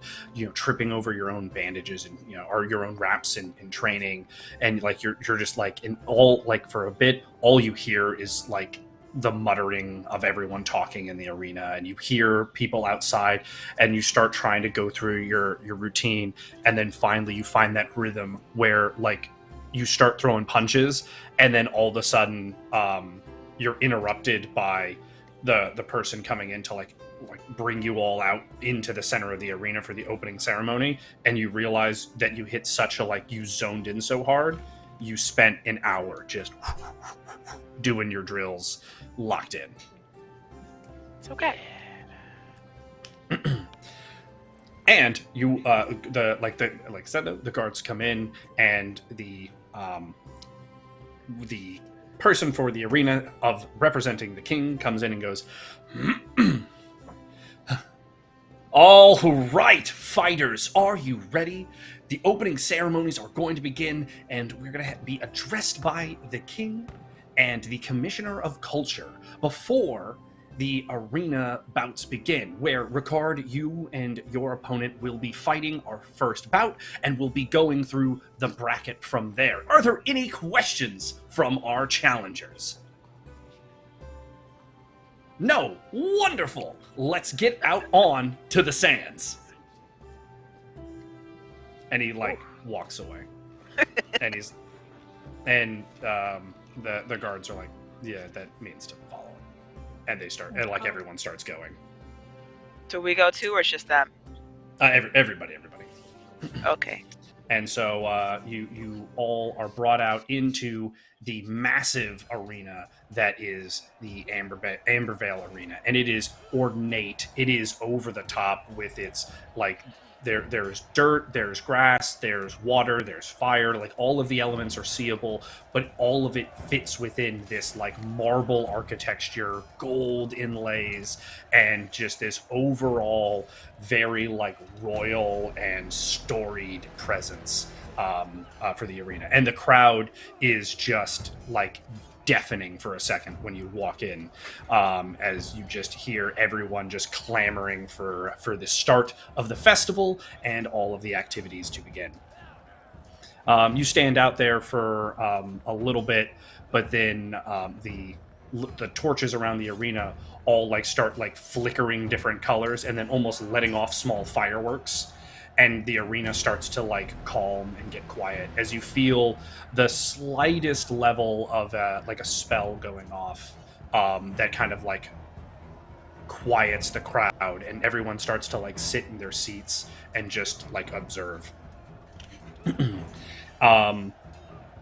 Three men walk towards like the end of a banister that's kind of like addressing everything. One of which is still like heavily hooded, and from where you are, you can't tell who they are at all. One of which you would guess is the King of Ambervale, and the final is someone that you've only heard mention of, but is the person who is running the entire World Fair. That person steps up first and pulls down his hood. Hello, and welcome, everyone. This is the start of a most glorious occasion. It is the World Fair brought to everyone once again. We have so many works of art, from crafters to blacksmiths to bakers to artists of all kinds, the singing, the songs, the painting, the sculpting. If there is art, we have found it and we have brought it here for all of us to enjoy. Ambervale is host. Ambervale is our host, and Ambervale is a special place, as it is one of the testaments of war. And while war is not something that we regularly celebrate within our festival of culture, it is not something that we can forget about. Ambervale's storied history is something to be celebrated, and that's why for this festival, and this festival only, our opening ceremonies will be that of combat.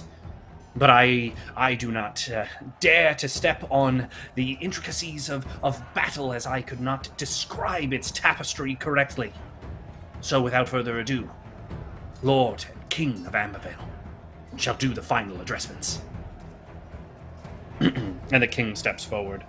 Oh, George Clooney. dang. I hope all of you are ready for a spectacle. Upon these sands, this rock, this stone, this planet, inside this arena we shall see a true form of contest. The contest that can only be settled by someone being better than the other. This used to be a regular occurrence here in the walls of Ambervale before the fall of darkness, and before our world was cast into something, and reborn into something that no longer references or realizes what it was. But today, on this hallowed ground, this arena, we will see an art form not yet dead, not yet extinguished. It is the art form of combat.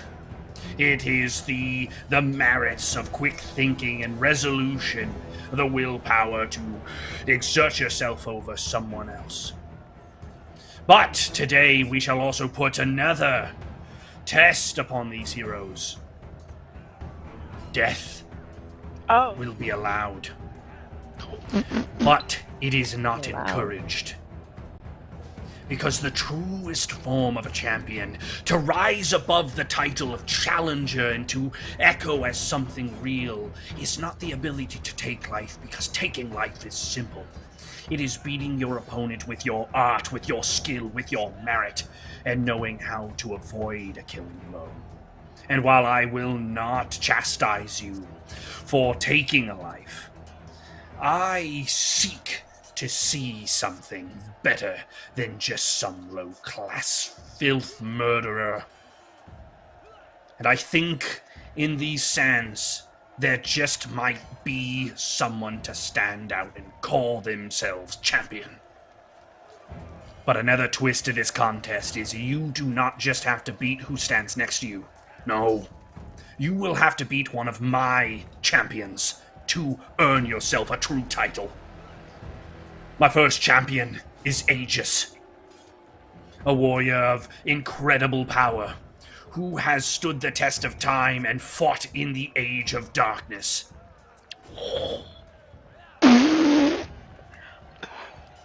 The next My God. of my champions is Neophytos DeAngelos, another tested soul throughout the fall of darkness. My God.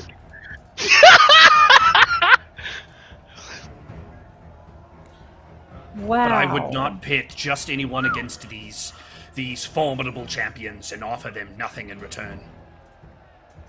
If you claim victory, I will reward you kingly. You will be able to ask of me near anything. As my power and right as king, you shall be rewarded with not only the heraldry and title of a champion, but the things that suit a champion. Holy crap. I look over this field, and I am excited to see the merit and the strength of will of all of our contestants. and their supports are no less part of their victories should they claim them. And they too shall be rewarded. And so with this I say, let this festival of art and culture begin. And fireworks start going off, and the crowd immediately erupts back into a deafening He roar. likes to hear And, himself speak, that's for sure. He sure do. And the guards and the announcer kind of like usher the party back out into kind of like the side little dugout area, where like you have like for Orlina and Hedera, you have easy access to go back in, like be working on your stuff, so it's not like you're leaving it like alone. And most of the time it's just the supports you notice like within the like that barracks area. All the other fighters kind of like are near the side in kind of like a baseball dugout watching as the first round begins. Standing in the sand is Ricard, squaring off against his opponent, Declan Fitznorris. The two of them take to the sands, and they look up to the king as he holds his arm up and to drop it so that the round can begin. Each contest shall only begin once my hand falls from sight. Starting your bout before it will be a disqualification. Show your honor and your courage. And they both look, they're both like looking at each other. Declan starts going off about like, I've fought people from the Hollow. In fact, I even studied there once. And he takes up a form, and Jin, you recognize, you're like, that's Oh my god. really good for an outsider. Like, that's like really accurate. I would like to use my special eyes to watch this man Ricard this entire time he's fighting, and just analyze him. Let's get a roll for Jin for that. Let's see how well he analyzes. Oh, jeez. I gotta study. Oh, Damn, no. I got an 8. I can't see. There's dust in my eye. The king's hand falls out of sight, and the bout begins. The two close distance on each other, and they start like squaring off and throwing some like testing shots with each other. Jin, again, as you're watching this, you're like, it's like eerie how well Declan is moving, just like someone from the Hermits. No, and you like try to like refocus back on Jin, and the first blow landed is by Declan with like a 1-2 combo, and like Ricard actually staggers back. Declan's hands ignite into this like blue energy aura, and he begins swinging, and the fight begins to pick up pace. And let's see how this contest between these two challengers plays out with a dice roll. Oh. Oh, damn. Oh, I can't This see man either. get eliminated. Oh, Oh my god. I'll say this man gets eliminated. I'm gonna laugh. Oh gosh. Oh no. You watch as Declan gets in, and Declan is just like landing blow after blow on Ricard. His fists start like energizing more and more, and he like hits this combo where Ricard's knocked into the air. Declan disappears like straight out of sight completely, and then appears above him and slams Ricard down like onto the ground, and Ricard just lands on his feet as if like he hadn't been touched. Declan lands in front of him, and you watch the same motion that you saw within the prep area, Jin, as he like analyzes and looks over Ricard, like just his whole body, and then his fists cease to glow blue. He like straightens up, he looks to the king and goes, I forfeit. And looks back to Ricard, nods, and just like walks past the fighters into the back area. And Ricard just kind of like, Ricard himself looks a touch confused and straightens himself up, and then like bows slightly to the king and walks back into the arena. Or not into the arena, into the back area. Okay. Well, that What was just weird. happened? That was very strange. That was very strange. I have no idea what's going on. Well, As the the helpers kind of run out onto the arena and like clean up barely anything. It's really just kind of like make sure there's no puddles, sand, and stuff like on tiles and things like that. The next two combatants take to the center of the arena, Desmond and Diomocles. The king raises his arm up again, and Desmond gets to the center and gives a full bow to Diomocles. Diomocles tenses as if his normal fighting style would just be to pounce on his opponent while they're not looking, but he catches himself because the king's arm hasn't hasn't reached his hip or gone out of sight, and the king's arm falls out of sight. And immediately, Desmond hasn't even come out of his bow yet. Immediately, Diomocles is throwing a spear at him. Desmond predicts the throw and dodge rolls underneath it, gets within Diomocles' guard, and peppers in some punches against the plate mail. Disengaging before Diomocles goes to swing, Diomocles realizes his armor is been bent in a few areas just to restrict his inner movement, and so he just tears his chest piece off, pulls out an axe, and starts swinging at Desmond. It's a vicious and brutal fight. Desmond is on the back foot for a little bit, but let's see how this fight pans out with a dice roll. NPC roll. So we gonna say Red is Desmond because he.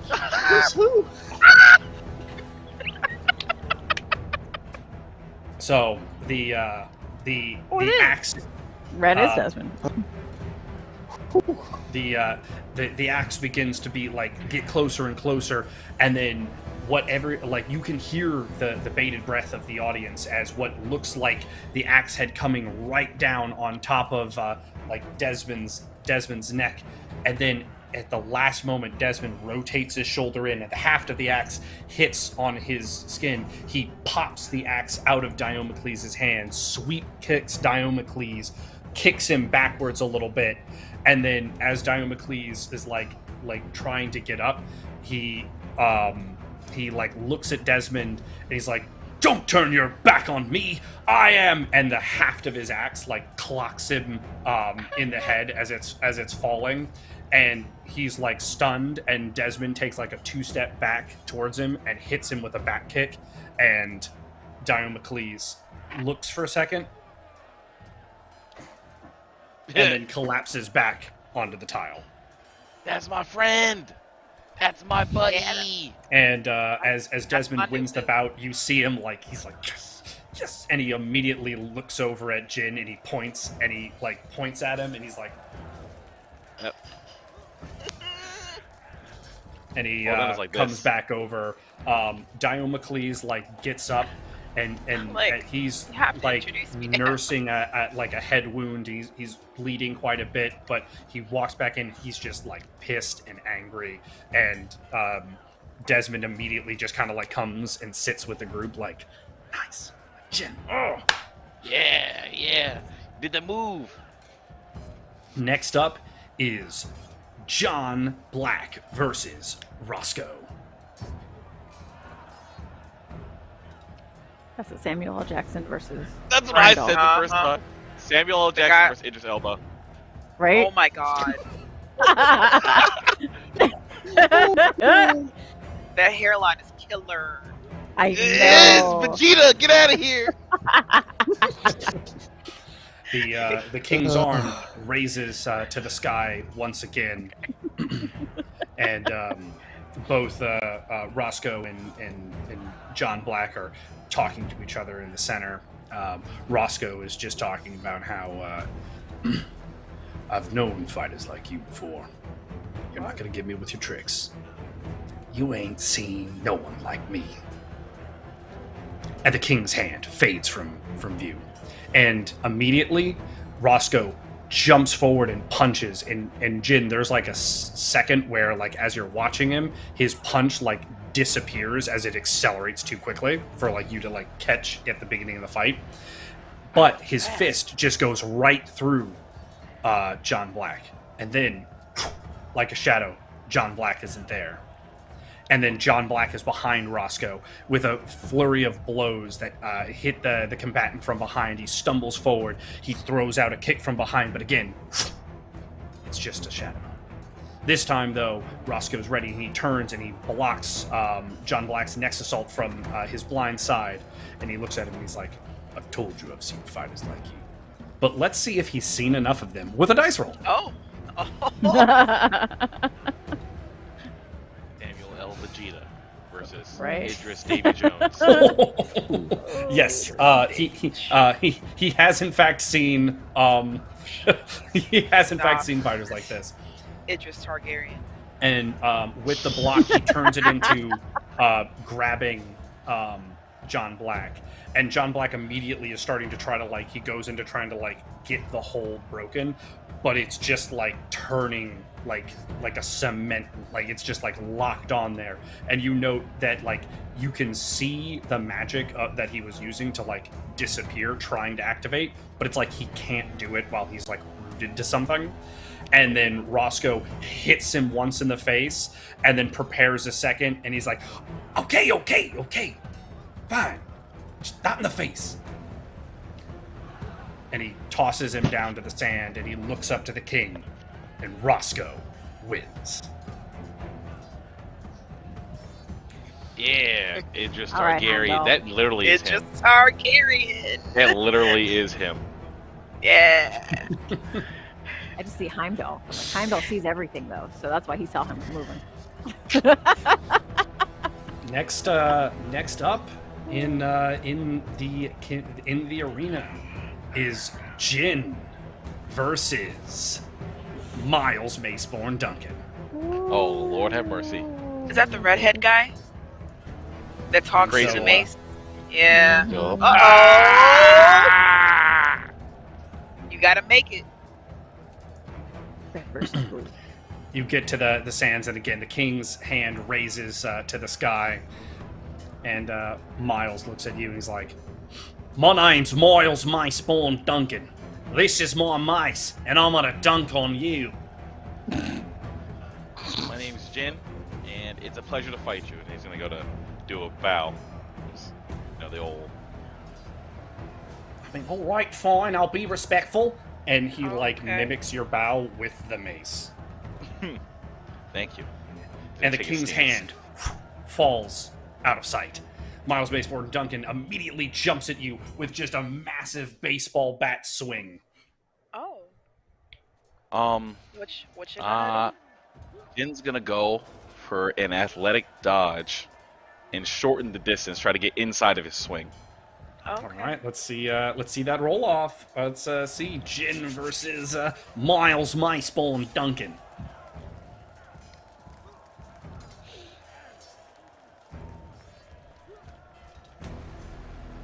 Why is there a third one in there? Oh. Deleted. Goodbye. There it is.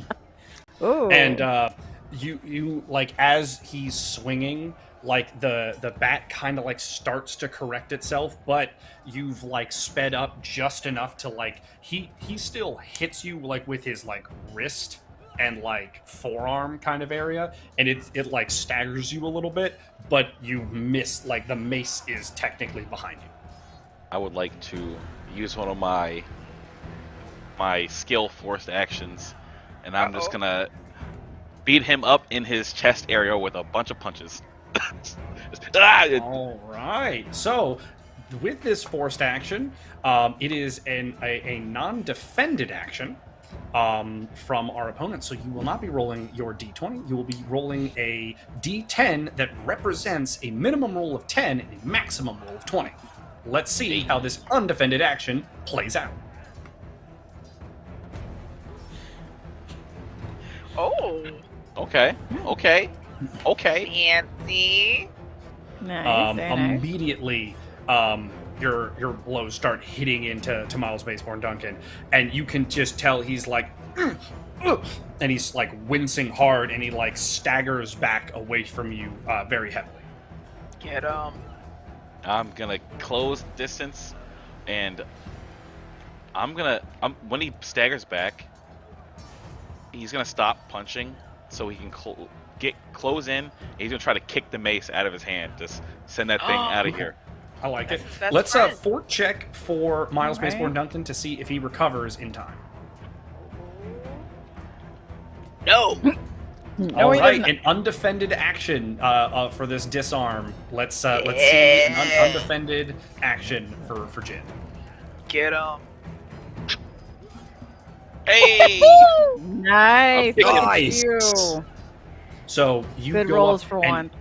you hit his hands perfectly, and you know if it was anything else, if it clearly wasn't magic, this mace would have gone hurtling away.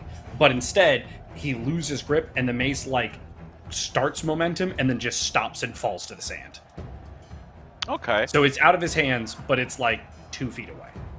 He'd have to bend down to pick it up, basically. He would still have to bend down to Tethered. pick it up. Yeah. You're tethered. Mate, that's me mace! Why are you doing that? It's a fight. What do you mean? Right. This is like what? He goes to like quick jab you while you're responding. I'm gonna go to. We're over here just like gotta- duck. Go Us, parry, we're over here parry on the the blow. sidelines like All dodge. right, let's see some rolls. Here, the little cheap shot from Miles Maceborn and the block from Jin.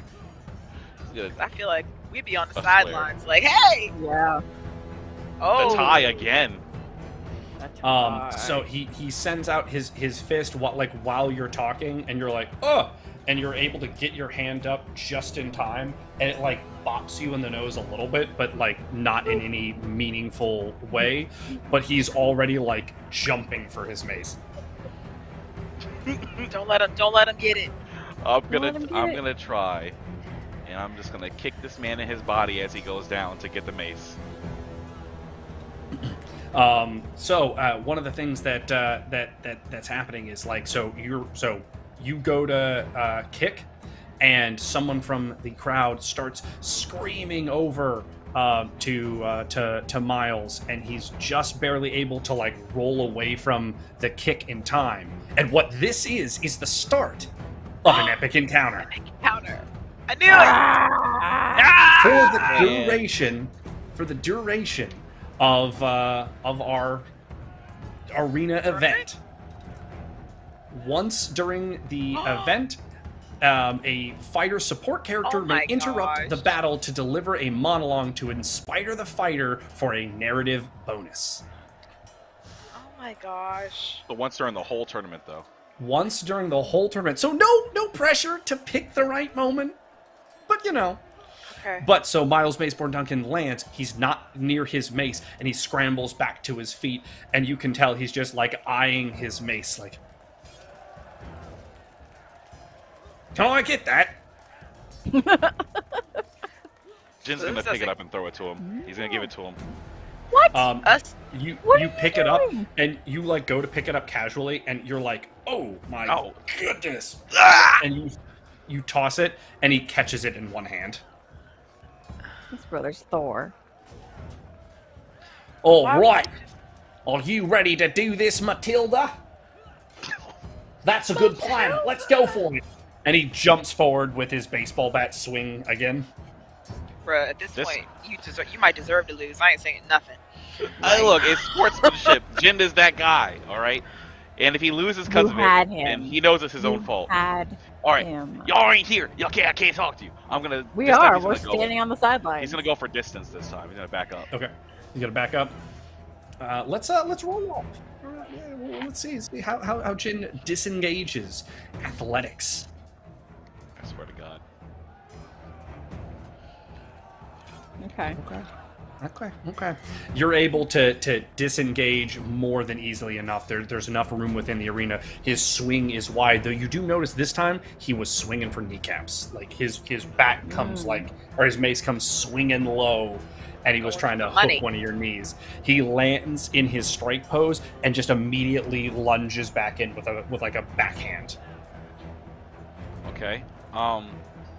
Gave him the I mace want back. to Why would he give it dodge back? offline Right. and counterattack at the same time. Almost So, like, over. All Try to like spin Almost- off and then almost like do a kick basically to his dome piece. Let's get the swing versus the dodge offline first. So one roll for each, and then we'll go into the attack after that. Yeah. I'm so Oh. scared. This luck can So- only hold up for so long. You're able to get offline, but he jinx is it. still like Quiet. looking at you, so you can make your attack, but it won't be an undefended roll. Yeah, I'll still go for it. So you go for your attack. He's just trying to like bring Matilda up to block the kick. Kick versus Matilda. Rolls Oh again. my lord. It's about to He gonna mess shatter my some foot up. kneecaps. I know. Not the 20! That cheated! It rolled off my dice! He cheated! Shattered. The Shattered. kneecap. The kneecap. You feel your heel hit this mace, and it feels like that. It feels like you kicked like the ground. It just feels like you full on kicked a planet's worth of density. Slave food You, can't help you now. you stagger back, and while you're let's get a fort check to see if you recover quickly. What you putting that thing, man? To the 7. Oh. You're not undefended, but you definitely are like still like staggering like a little off balance. And he jumps and he's just trying to bring his mace down like onto your shoulder. That's great. So you mean to tell me those slave feet didn't make it? When he jumps up All to them come digging in the down. field.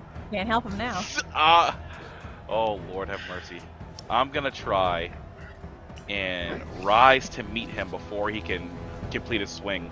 I'm just gonna Okay. try and take a knee to this man's chest. All right, let's see it. Oh! Not the sponsor! No! His mace comes cracking down on your shoulder as you try to like jump up, and you slap hard into the ground. And Miles, like, he has a moment. You know that like had he just like come in and swung, you probably would be struggling hard to even have a moment to like try to do something. But he backs up and he's like, "It's only fair, mate. You gave me one, I'll give you one. Stand up." To this precise moment, as I go to stand up, I reach in my pocket. I'm just munching that muffin that she gave me earlier. Yes. Let's roll for its healing qualities. How well does Roll. Jin take to it? Roll for muffin. Roll for muffin. You know what? Hey. It's All better right. than Good. the last Good. few. Look, I'm gonna have to Right. specialize in my skills at eating muffins, basically. You feel your First So, time you've your eaten a muffin left- this entire time. your left foot, which was probably fractured at a minimum, if not like partially broken. You feel like that you can put your full body weight on it, and your left shoulder, which was a broken collarbone and a dislocated shoulder, you feel it like just go like back into place. Yup. He's gonna Have start the hopping muffin. after eating the muffin. Like, all right, and See then what you've been he's missing gonna out on? yeah, pretty much. He's gonna rush in this time, going in first. All right, Matilda, you're right. And he like goes to stab with the front of Matilda, just like into your face. What's your motion? Oh no, I can't even help myself. I'm going for a counter. Okay. So he's gonna try and just get offline to fucking get the counter over the stab. All right, you know what? This my sounds God, like a I true forgot roll off for that. moment. Let's Oh, get this.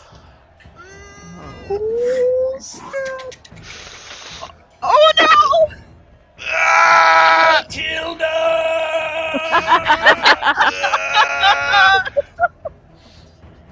Oh no! Come on! Come on! Hey, Okay, I okay. win though. You know what? Just You know what? barely. Just barely. That's all right. The mace is so close, you feel it like rub your skin and your ear, like you lose hearing out of your left ear. It's so close to your head, like it muffles the crowd from you. But you do hear good touch whispered in your ear. That's the fucking mace. Holy And you shit. Actually talk. Bam! Pow! I'm so Just mad. a straight, just power punch into his face, and he like staggers backwards and drops his mace and hits the ground. And let's get a fort check for good old Miles. Ho Well, Miles like collects himself. He's got a broken nose. He's bleeding heavily from his face, and he realizes that you're way closer to Matilda than he is. Are you gonna let me get her again? I think we already did that one time. Ooh, You only get the one. he getting smart That's, now. Come on now. That's fair, mate. On that one, then, I'm gonna forfeit. And Jin is the winner. Woo! The muffin came in clutch. I had a broken Yes. ankle and shit. Yeah. That's right, ladies and gentlemen. Jin is your round winner. He will progress on. That's what it looks like when he's fighting. He just goes like this. gosh. Whew. See what you were missing with the muffins this whole time. See? Whole time. You just Hey, just it's like the refused second them. muffin I've had. Yeah. And he goes He over did- and he collects Matilda and walks back towards the like the dugout area. And the whole time he's talking about like, oh yeah, I mean, I know. I felt like it was the right move, and then he dodged. Oh god. Don't do it again. Next up on the sands, we have Barty Brewer versus Breakspear. Oh, baby. All right. Uh-oh. That Uh-oh. cloak. Let's get it. Damn, that looks warm as anything. And again, Let's King's get it. like, He has, hand like, his little shoots up to potion. the sky. He has a little collection of potions that I made ahead of time, right? Yes, For his yeah, round. you were able Okay. to get his potions to him before his round begins. Yes. Okay. Use these if you need them. I'm trying to figure I have out to say, I'm not usually Jin gets in the I have to say, I'm not Are you usually used to looking at someone in the eyes. Oh, they the same height? Oh, Is that's he cute. little? Neither am I. Oh my The little goodness. It's the junior league. And That's why the they paired them king's together, hand because they're small. disappears from sight. Immediately, his hand drops to his hip, and he's going for his holster. Ooh. I'm kicking sand in his face. Ah, yes. The Pokemon Legit. technique. Let's roll Legit. for sand in the eyes. Charmander uses Legit. hand in the eye. Oh. Hey! Oh. Okay. That's fancy. That's a nat 20. It's a Yeah, natural yeah. 20 of sand in your eye.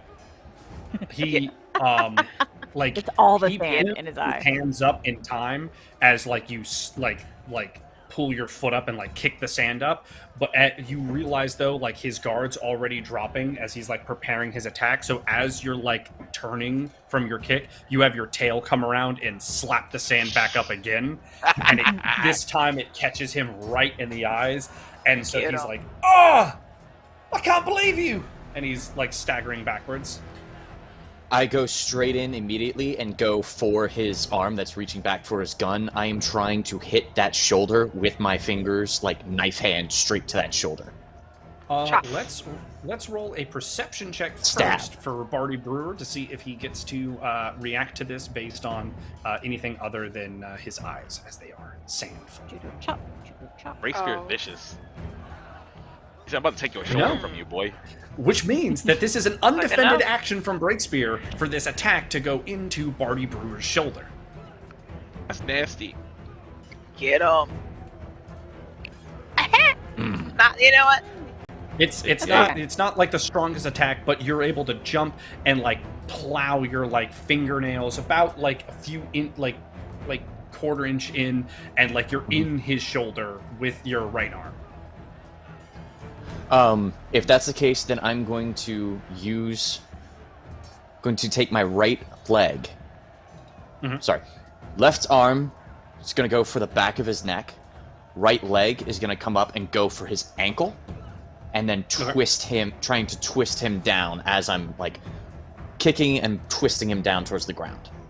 Body control this man to the perception. Let's get a perception check for Barty Brewer first to see if he, without sight, can see what's going on or understands what's going on.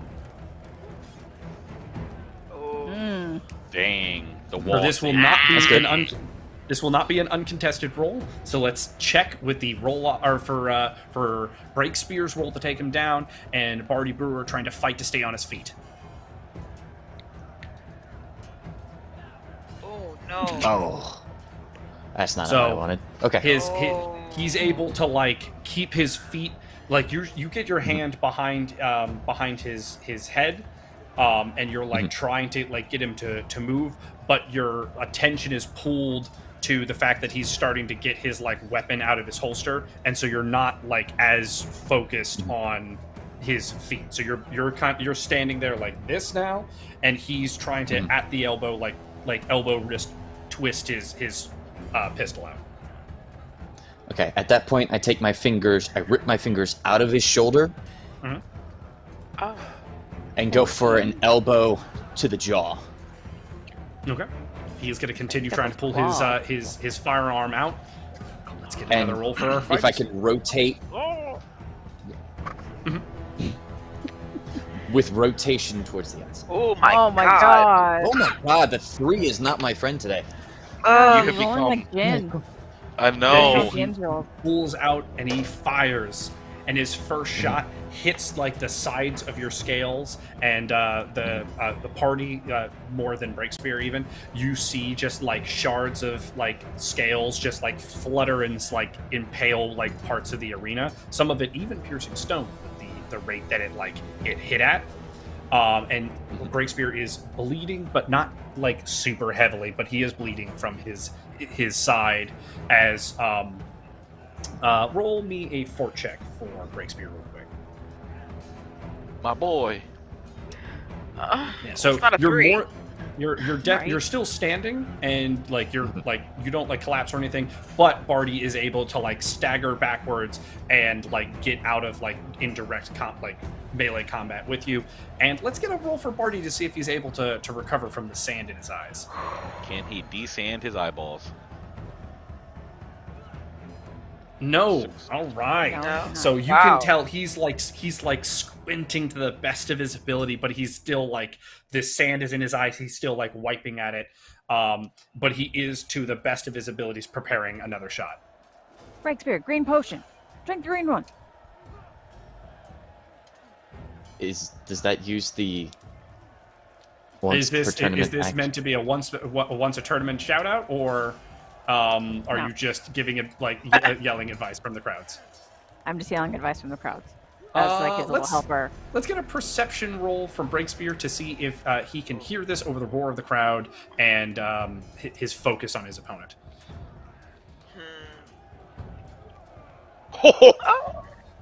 That was very close. You hear something about Breakspear. You're like, "That's me." Drink, and then it's like muddled into the crowd. No. I immediately go for an acrobatic like roll dodge at him because he's aiming, and I'm trying to give him no target to shoot at and trying to close the distance between he and I. All right, let's see it. Let's a roll for both of you, and there will be a penalty on Barty, as he doesn't actually know where you are in this disengage form. Do I get my acrobatics bonus for acrobat? first? Sand's worse than glitter, y'all. Okay, Well. with the bonus, that's solid. And let's see a disadvantaged roll from Barty Brewer to see if he can even remotely track your movements. Damn. No. Not in He the fires. slightest. He fires off some shots, and there's a moment for like Jin, Hedera, or Lina. You realize where he's aiming. He's just like shooting into the crowd, and then you watch like the rounds just like stop and then fall. Oh. And There's you the force feel field. the shudder of arcane energy as it happens. That's Okay. smart. Smart. They put a force field around the arena to protect Does the that- spectators. Does that mean But nothing Breakspear. can go in as well? You have a don't know. undefended action as right That'd now, be fun to try. Barty Brewer has no idea where you are. Just saying. Hmm. Maybe you're not through. Maybe under. I'm going to go up. So I've rolled at him. I'm going to get to my feet, or as I'm coming up at him, I'm going to ask for a full, like, close-fisted strike of straight, like, sternum area, Okay. and then grab his head for a following up knee. So do you want to do the one strike and then the forced action into the next one? Yes. Oh, wait. Actually, I do believe with your milestone, you get a free action against defenseless foes. Yep. So yes, so it is. You will have the action, but it will not incur the normal forced penalty for this. So let's roll the defenseless action first. Oh, snap now. Wait, I just realized Breakspear So- got the bonus now. Boom! A hard stomach punch, and Barty is like, and just like his finger tenses, and he starts just firing wildly with his remaining 3 shots. And again, you watch the shots go like whip, whip, whip, and then fall to the ground, and go for your knee strike as well. Let's see it. Okay. Nice. Nice. A knee strike straight to the face, and again his nose breaks. Now he's got blood and sand all on his face as he hits the ground, and he's just pulling the trigger, and it's just clicking. And then he like starts to like panic and like reach for his like belt where you see that he has like drink concoctions and such. I want to pin that arm to the ground and just kneel in front of him with my hand and like ready to just go for the throat. All right, let's get a defenseless roll.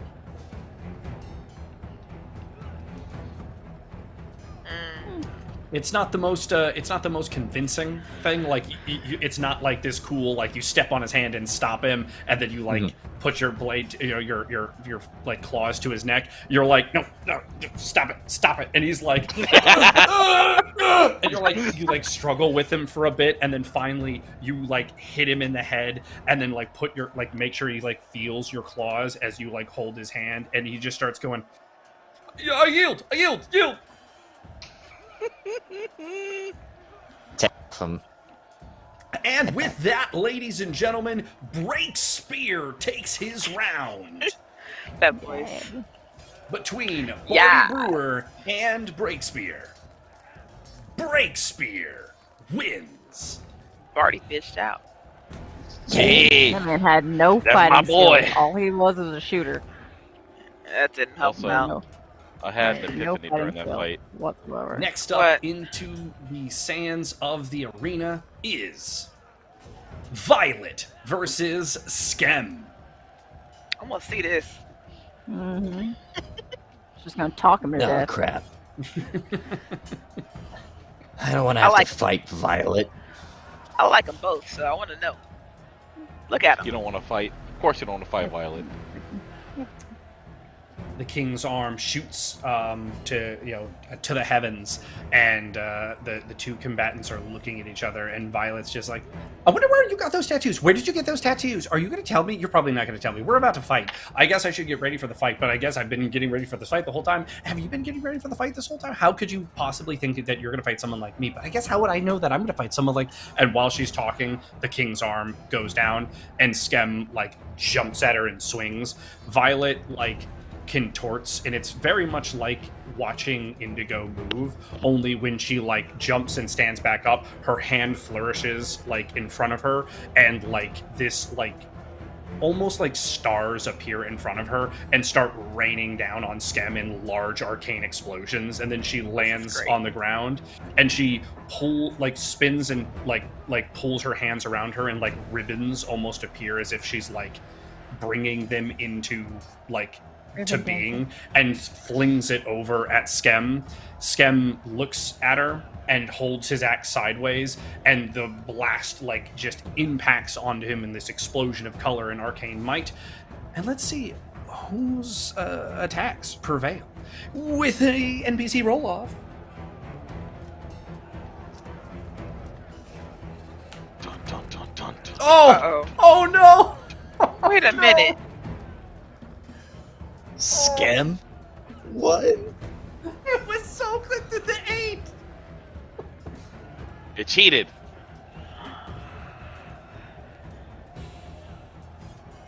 We live and die by the rules. We do. Oh no! And the bout continues with like Violet throwing just arcane blast after arcane blast and dodging all of Skem's attacks. And it goes on for the contest goes on for a good 10 to 15 minutes, and Violet's starting to show signs of like and everybody roll me a perception. Perception. That was beautiful the way that rolled out. I don't see anything. I see. I see. I feel like Jen helped me out because it hit mine. Orlina, you realize, like, as Violet starts to cast her next like flurry of attacks, that as the attacks are coming in, Skem is orienting his axe like differently and like catching the spells on his blades, and right before impact, he's actually breaking them. And so all of the explosions, all of the it's fanfare. It looks like he's hit directly, but none of the blows are actually hitting him. And finally, Violet goes to cast another spell and collapses to her knee and tries to stand up, but Skem puts his right hand on her and just like presses her back to the sand, and then lifts his axe to like underneath her chin. Just give it a That's fucked up. And Violet like sighs and yields. Oh. And in the contest between Skem and Violet, Skem wins. Oh man. Oh, okay. Up All next in the arena is... I realize I forgot my bracket. Galatrax and Darby up next in the sands of the arena. That's right. Darby Wait, which one was with, that? Darby with his Oh, yeah. knitted, With his wife protection. Yeah, he's got, Look. you know, I need one of them. Go on, his Darby! adorable I wife. believe in you! His wife cheers loudly from next to you. That's cute. Okay, hun. Just chill out. I'm gonna do my best. That's cute. Oh. And they square up in the arena, and the king's hand raises to the sky and then out of sight, and the bound begins. Galatrax and Darby both look at each other, and Darby goes, "It would be a shame if you were on fire," and like snaps his finger, and Galatrax like erupts into flames, and he has to like immediately like pull like the cloth off of him and like jump to the side as like this pillar of fire is just erupting. Didn't actually want you to move, and starts doing a spell, and frost starts building up around Darby's hand. Galatrax grabs into his pouch a throwing axe and hurls it at Darby, just in time to break his concentration from casting his next spell. The two square off with each other, and a dice roll is required to see who wins the bout. I like Oh, it. dear. I like it. I know. He's so polite when he's attacking people. Oh, Wow. shit. That's okay. Oh! So Galatrax wins. Bruh. Not convincingly. Galatrax is ultimately going to be the victor here, but the battle goes on for quite a bit as multiple of Galatrax's blows strike into Darby's like chest and arms and limbs, but none of the blows seem to make even the slightest of dent as he's able to just back up and parry and then cast another spell. Galatrax realizes that he can't aim for any of the cloth on Darby's body as it seems to be harder than some armors. So Galatrax has to get in close, and while the two of them are bound up and Darby begins casting a spell, Galatrax grabs him, headbutts Darby, and then headbutts him again, and then headbutts him a third time before Darby is unable to continue fighting. But Galatrax stands there, singed from the fight, arms torn from roots and vines that were cast, and frostburn from different frost spells, and he limps out of the arena, unconvincingly the winner. But the winner, nonetheless. Galatrax wins. Wow.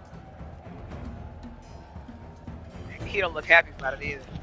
Right. And He's our like, final bout, we've got Yes. Luther Cano versus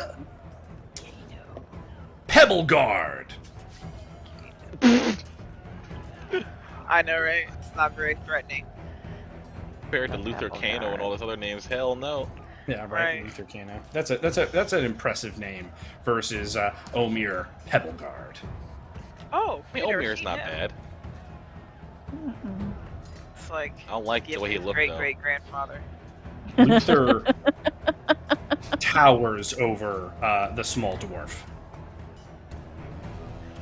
His name would be Luther. Luther towers over the dwarf. The two of them take to the sands, and again, the king's hand rises and falls as the two break into combat. Dwarven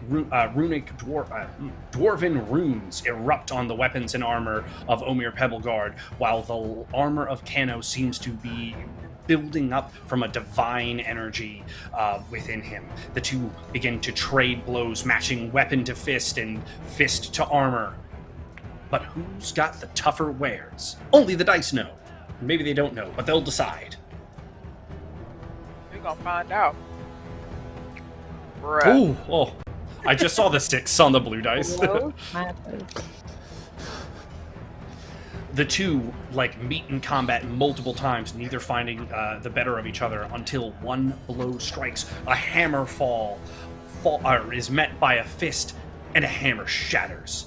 Blasting Omir Pebbleguard to the side of the arena, Luther takes no hesitation and gets to him, grabbing the dwarf by the chest and raising another fist. At this point, he yields. So between the contest of Omir Pebbleguard and Luther Cano, Luther wins. Kano wins. Fatality. Yes. And Finish the it. announcer comes out. Ladies and gentlemen, we have seen so much action from all of these would-be champions, these challengers in the sand. Who will claim a victory? Only time will tell. Let's take a quick look at that bracket before we take a small intermission and allow these healers to do their work for their challengers. Brackets. When we're back from our fighter halftime, it will be Ricard versus Desmond, Roscoe versus Jin, Oh, no. Breakspear versus Skem, and Galatrax versus Luther Cano.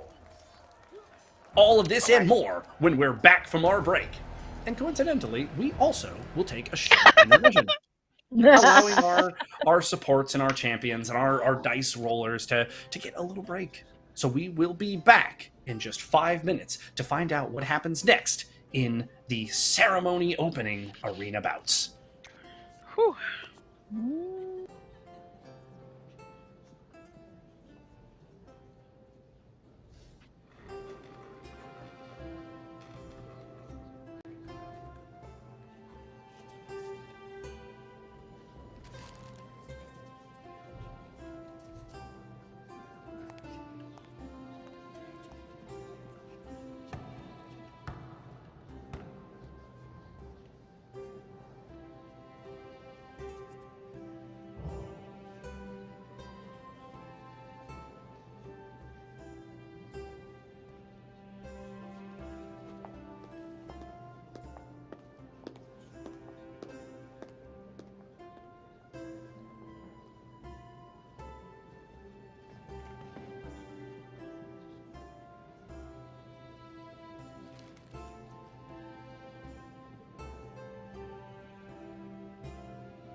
And welcome back, everybody, because we've got these arena bouts going. Some challengers have risen to the task, some challengers have fallen. Surprisingly, Violet was knocked out by Skem. The dice, it flipped one more time than she was able to deal with, and Skem walked away with that pretty easy. Jin had a fun bout versus Miles Maysborn Duncan, and Breakspear showed that he is willing to go to any lengths to win, even if it's not necessarily the most above board actions. And will it be enough to take them through all the way? We will find out here as we rejoin the party in the barracks. Oh. Okay, so Jen, how are you feeling? Drink this green potion. It'll really I feel like be that good. must have Okay. worked pretty well for me. I was really messed up before I ate it, and then I felt really good. So you're 100% now. How are you feeling? How am I feeling? You're not, you wouldn't say 100%, you would say probably more like 85, 90? I could use some tuning up a little bit, a little refresher. So this is what I'm gonna do. Okay, I have more meat muffins, but listen, I want you to keep this meat muffin with you, and as much as you might not like it, I need you to eat a non-meat muffin now. Can I put meat on the muffin? You eat it. Yes, you can. 100%. So you eat this regular muffin. You can put meat on it all you want. That is perfectly fine. It shouldn't affect anything because it's already in the muffin.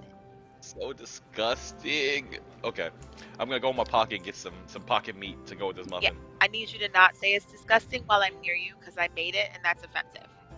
I'm talking about never mind. I'm going in my pocket to pick up the pocket meat and put it on the muffin. You know what?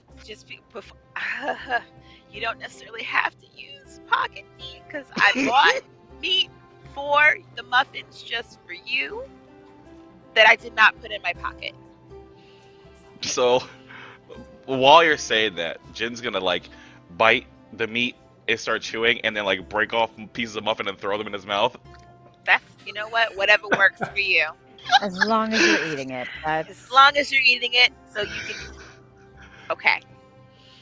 Jen, you feel yourself at about 98%. You're feeling about as good as you can get.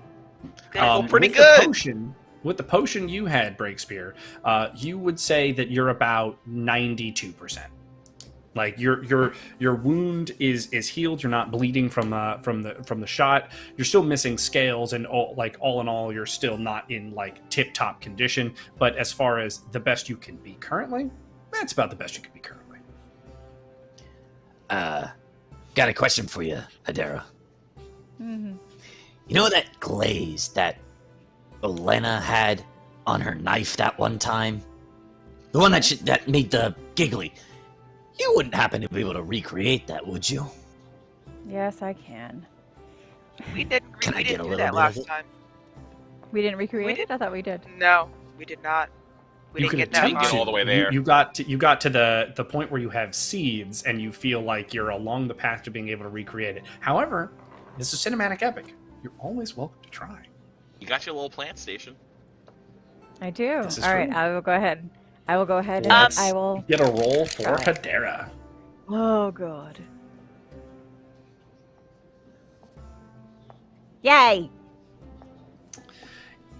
The potency, you know the potency isn't quite the same, but the general makeup of what it is there. It is in line with it. Will it make people burst out laughing uncontrollably and not be able to do anything? Maybe not, but it's definitely still going to do something.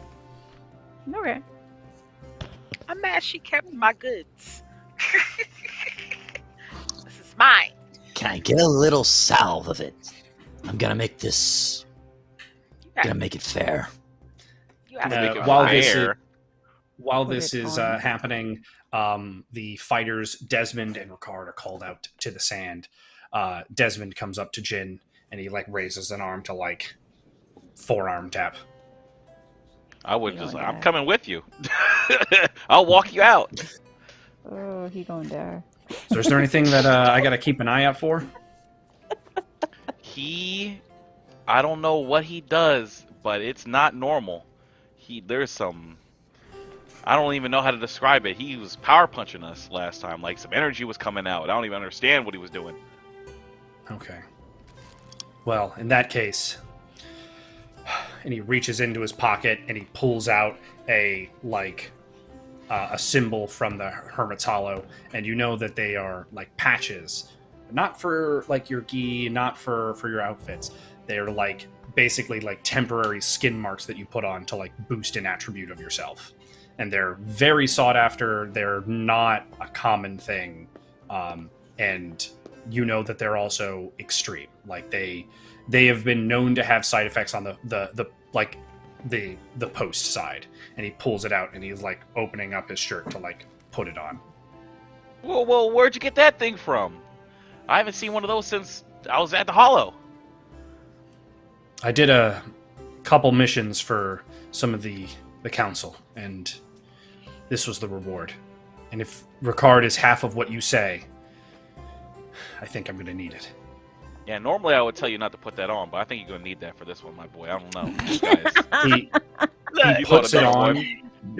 He puts it on, Checking and on just that. his like passive motion feels like the same pop that you did when you flexed earlier. Oh, hey, look at my boy.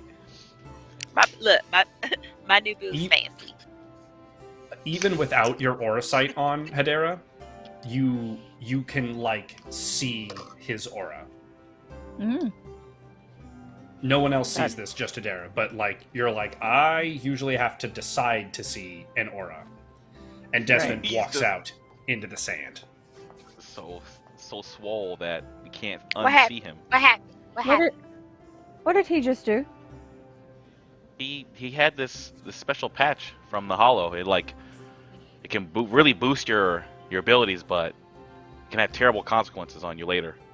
But I told him about Ricard, and he said, His If aura. you introduce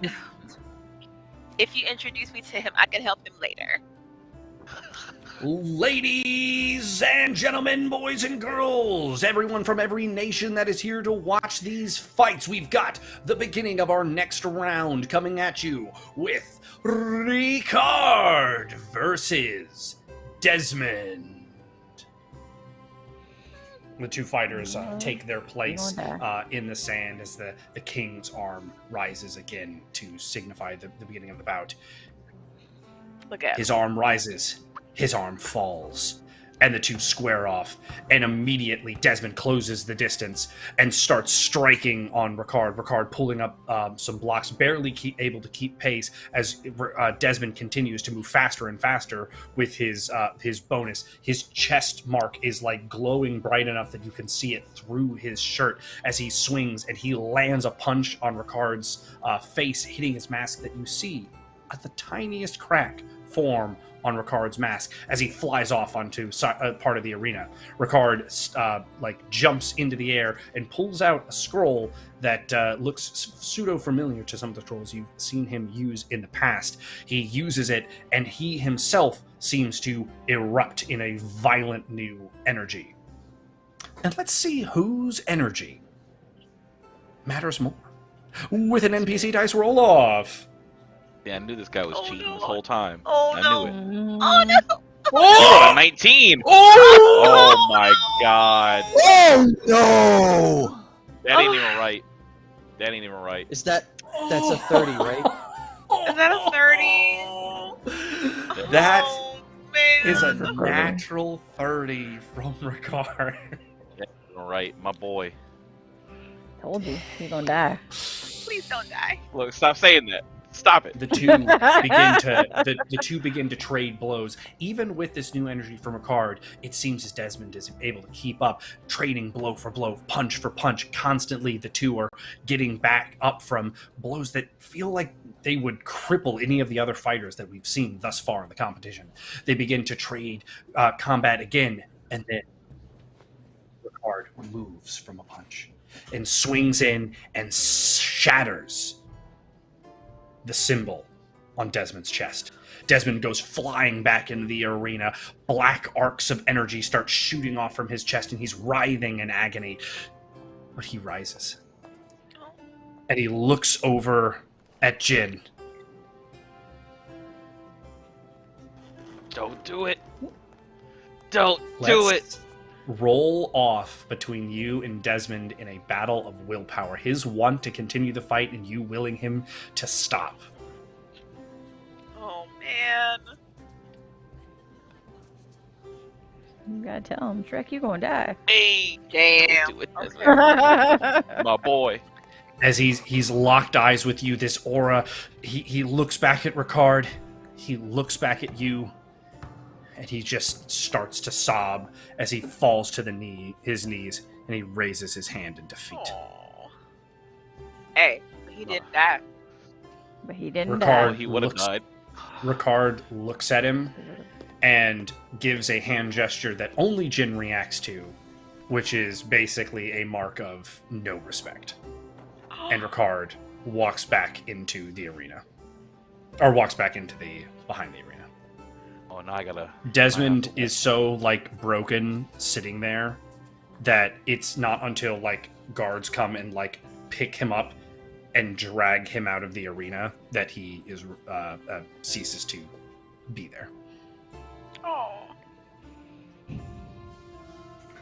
You want to go talk to your friend? Let's go talk to your friend. In the contest between Desmond and Ricard. Ricard wins. Boo. This man has no honor. No honor! All right, it's time for our next combatants, our challengers to come up onto the arena. And our next combatants are going to be Roscoe and Jin. Don't forget you have a muffin in your pocket. I think I have. Yeah, I do. I'm Watch out reminding behind you. you. I'm reminding you, you have that muffin. Against Idris Elba. And so the king's arm raises Oh. up to Oh, the we're fighting sky Desmond now? as Roscoe looks you in the eyes and goes, My blue back. beating you's gonna be a shame. A damn shame. Oh my god.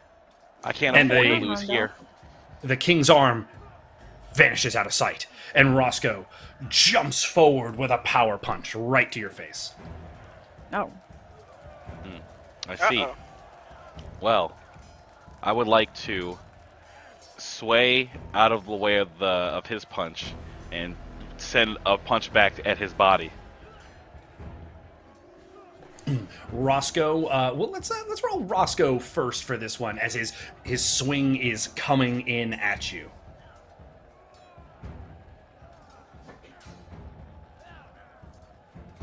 Oh, what the fuck? Oh! Oh, no! Oh my Ooh. god. Wow. 19, right? This is Holy gonna be cow. some bull- Shit. Let's see this roll from Jin. Man, you knew what you were doing there, Adam. You. Oh, that's Oh, the net one! God. Yes! I slipped on a banana peel. Immediately, Middle of a standing arena. No. Roscoe comes forward with a Oh my blinding God. speed that the rest of the group, it's like as the king's hand disappears, Roscoe blurs into motion, and then the next thing you see is like a still of his fist against Jin's face, and Jin flying back across the arena. And we're going to need to see a fort check for Jin as Roscoe is just jumping right in for another punch. Do you get a reaction from this next attack? Fort check for Jin. This man, and I'm going beast mode. Okay, at least Hey, that's pretty good. That's You're pretty able to good. recover. You're flying backwards, and in your head, you're like, "How in the world did he move that fast?" And he's coming in for another attack, and he's gonna just come and swing down on you. Okay, I'm gonna just try to dodge out of the way. All right. Just try to regroup. So he's coming in. Roscoe first. Let's see this attack roll. Jesus. Oh Hey, my that's God. doable, right? That's a That's 9. doable. That's doable. Let's That's- see this dodge. that's 9. Let's see you Athletic getting out of dodge, the way. go. Athletic dodge. Hey, I rolled good though. Okay. You All right. move out of the all right. way so quick that he's not able to react like to you getting out of the way. His fist slams into the ground and a crater like just appears in the concrete of the arena as he turns over to you and he's like,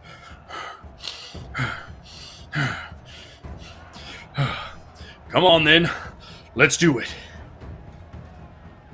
You sound a little tired there, old man. Oh. "Let's see who's old," and he lunges for an uppercut. See. What's your Okay. reaction to that? Better react. Again, I'm gonna go for just the athletic dodge because I feel like if I try to do something, I'm probably gonna get punched in the side of the head again, and I just need to get out of the way. Perfect. So let's do Roscoe first. Oh, Jeez, Ross. asshole! No, what the hell is that? God. Damn. All right, let's see this roll from Jin. Oh my god. Oh my god. Oh my god.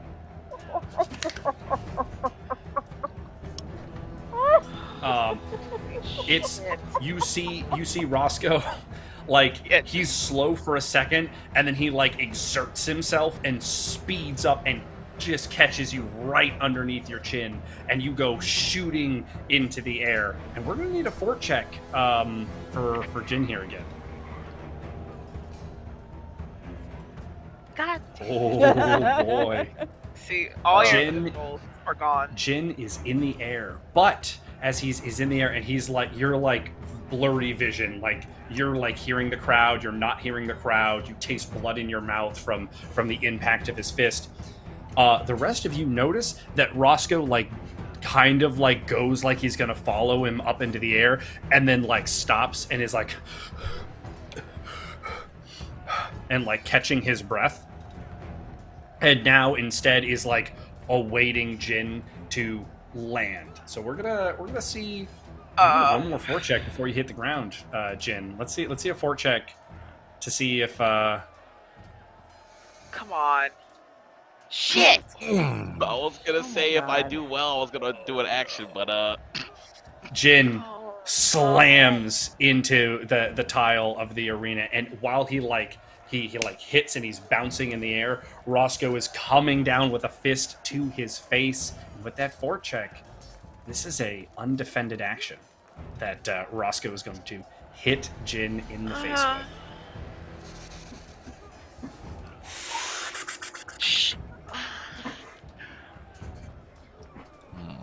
Jin smashes into the arena, leaving a small crater in his place. Let's. This is an important fort check right here, Jin. God. Oh no. Come on. Please- Oh my god! Oh my god! the sponsor is the number one. Oh my god! Jin, his eyes begin to close as he starts to pass out. The roar of the crowd cheering all around him, the voices, the calls from people to try to get up, to try to do this, but as he just fades more and more, and as his consciousness starts to wane in and out. I need a sidebar with Jin here. No, I'm over here. What do you You're want from laying me? there. Your eyes are blurring. You feel yourself that slip as you're like willing the best you can to try to stay awake. And then you just hear, I could beat him. And you know in this choice, in this moment, you have a choice. Relinquish control or pass out.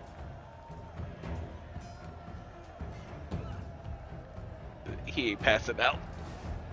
What's up? He ain't passing out. He's not passing out? He's doing everything he can to try to win this fight. So I don't even think he just thinks it's him. You know what I mean? Perfect. Let's return to the party. I know, right? Roscoe turns to the king and gestures down to the unconscious Jin. And then Jin's hand shoots up and grabs Roscoe's arm and slams him onto the ground, like into the crater. Roscoe barely has time to look up before Jin throws a blow with his left hand.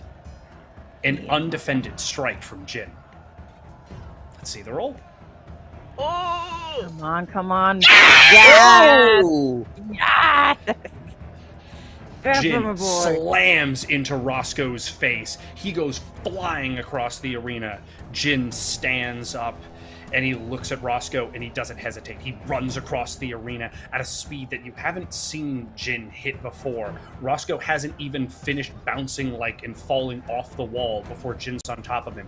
A punch from his right fist, a punch from his left, a punch from his right, a punch from his left, and he's just pounding the face of Roscoe, who's trying to block but not managing to do anything.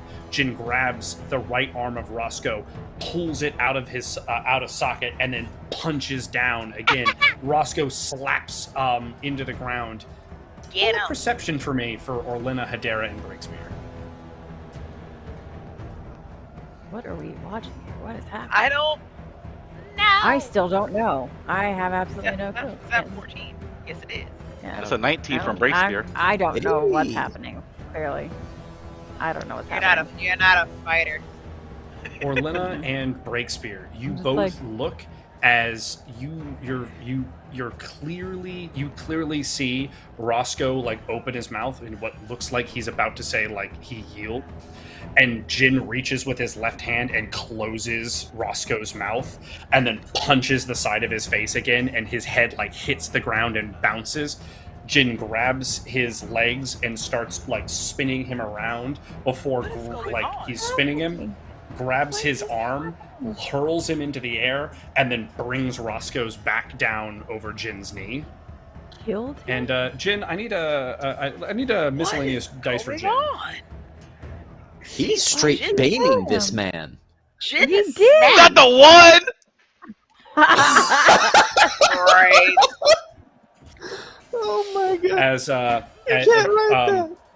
Roscoe is in sheer panic, disarray. He's trying to speak, but he can't. And Jin picks him up, looks to the king, and yells out, "He's not yielding!" And the king just looks and he goes, "Bouncer to the death if needed." Oh. Jin pulls his hand back and then punches in the Roscoe in the chest. You see, where his heart is, his ribs start to concave. He pulls his hand back again to punch. He punches again.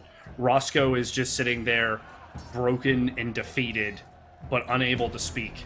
As Jin pulls his hand back again, and we need another miscellaneous dice from Jin. Jin snapped. What has happened?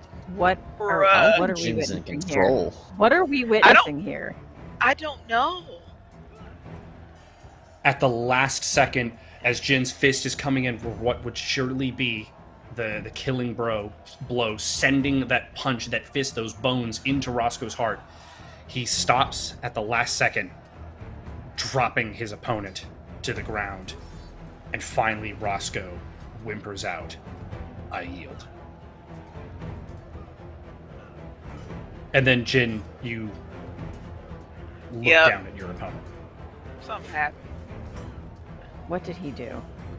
This wasn't Jin. Something happened. No one. In the battle between Jin and Roscoe, Jin is the winner. Jin's freaking out. Jin's freaking out. What did you do? What I'm not happened? gonna worry about that. I'm gonna worry about that. What happened? What happened out there? You won. That's what we're asking you. What happened? What happened? What did you do? I just remember I was about to pass out, and then I just had a thought that I could win, I didn't want to lose, and I just don't remember what happened after that. Well, you almost killed him. I could tell by the way he looked. Hey, the word is almost. He's not dead. You didn't kill him. It That's was what we said about Frank. almost. Well, that's different. Just a little bit.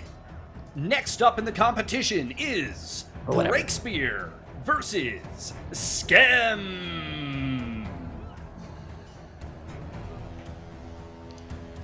All right, The here we king's go. arm shoots once again to the highest reaches of the crowd before disappearing out of sight as Schem just starts walking towards you.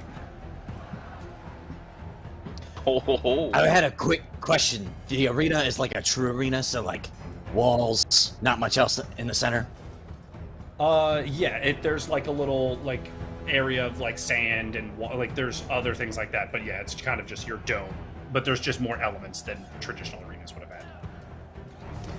I give ground. I back up. Much like a horror movie villain, he just continues to walk at you. I keep going till I'm getting pretty like a couple feet, and then the wall. And I wait. We got Ragnar out here. He gets within Yeah, right. like just out of striking range for him, just out of striking range for you. He like looks around and then like brings his axe up and then is coming in for like a neck level swing. My neck? Yeah. So it's a low As- strike for him. Low strike. I go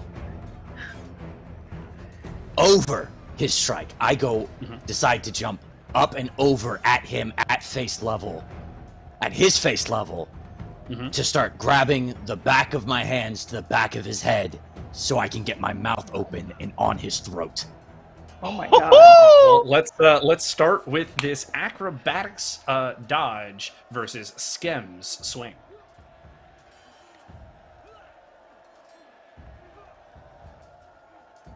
Ooh, not bad, not bad, not Okay. bad, not bad. Let's see a swing for Skem. Good, but not good enough. The blade, like you feel like the axe blade, like your tail, like dance across the top. One thing you do notice is that your scales, like that touched his blade, just like fall off your tail. But you do get on, like within his guard. Let's roll a reflex to Skem to see if he's able to continue in action. Too surprised. No. The dragon All right. rolls. That is gonna be a. This will be a undefended action. Oh, I'm biting his throat. Bite, tear. All right. Jesus So Christ. you Wait. bite into Skem's throat, and to your surprise, the most noise he makes is a. As you like bite into his neck. You do have a free forced action here. I am going to then arms on his chest, my legs on his chest. I am going to try and take hold of and push myself off as hard as I can to try and take a chunk with me. He's taking his neck Throw meat. down. All right, What's he his will neck be mean? able to defend this roll. So let's have a Now that roll you're off with me. between Breakspear and Skem. Skem trying to not let most of his throat be pulled away from him.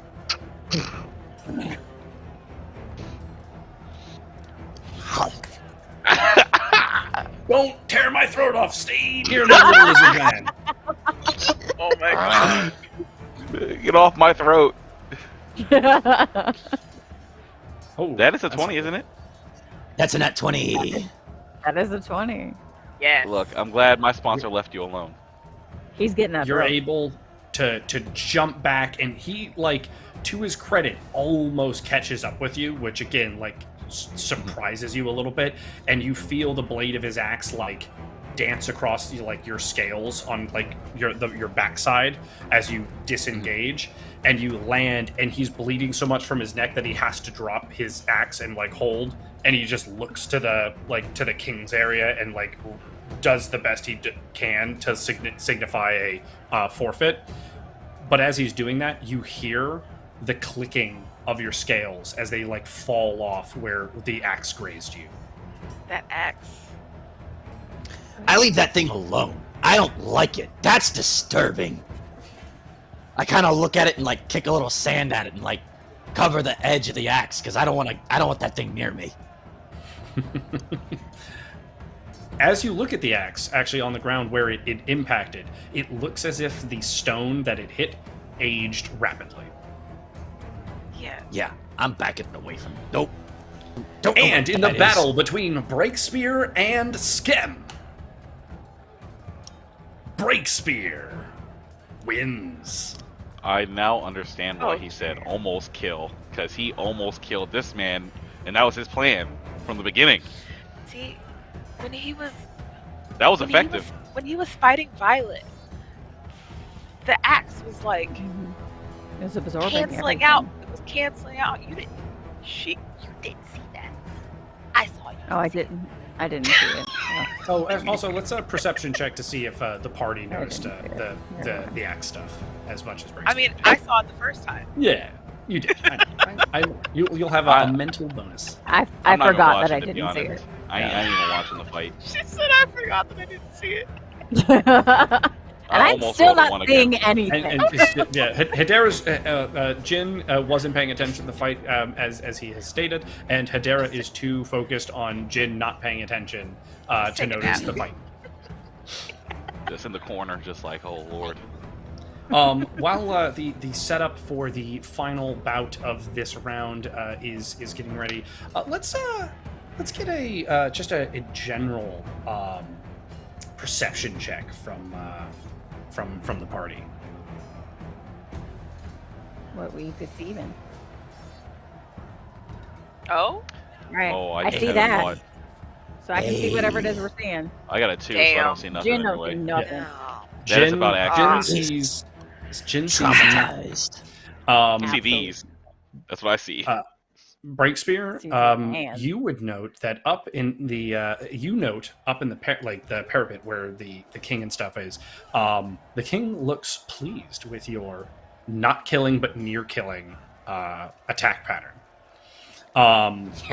Orlina, as you're back with Jin, he seems inconsolable, and when you first get back there, he's freezing to the touch. Like you're like, what in the world? Like it's uncomfortable to like touch him. And you also notice that like none of your personal stuff or any of what the challengers stuff is missing. A lot of like the extra heraldry seems to be missing. And Hedera, what you notice as you're kind of like, huh, and you're just gazing about the crowd, you see in the crowd on one of the pillars, just watching the bouts, Gabriel. Gabriel? Look at this chiseled man. demeanor, his blonde hair, his clean complexion, and as he's sitting there, a person walks up to him in a robe and starts talking to him really intently. They both go back and forth, and he pulls out a little scroll and hands it to the person he's talking to. And as that person backs up, you see into their hood. And in their hood, you see Jacob. Brad. So no. I thought she was gonna see Jacob, and it was Gabriel. And now Jacob's there anyway. I hate this. I hate it. I didn't see nothing. Gabriel. Kings, please. And we're getting ready for our next bout. Galatrax versus Luther Cano. The two of them step on into the arena The king signals that the round begins, and they immediately begin to start trading blows. Galatrax moves as a seasoned soldier. Luther Cano, a force to be reckoned with as he swings his power gauntlet around. He seems to be generating energy from within and then expelling it out with massive power punches. Galatrax dodging at every turn, just trying to get a blow in, but he seems to be able to keep this opponent at distance, almost as if he is used to fighting larger foes. Whose test of metal will be the winner? Let's find out with an NPC dice roll. NPC dice roll. Oh, hello. Wow. Oh! That's bad. Who does red get though? I'm confused. That was. There was I only think blue, we which need a blue reroll.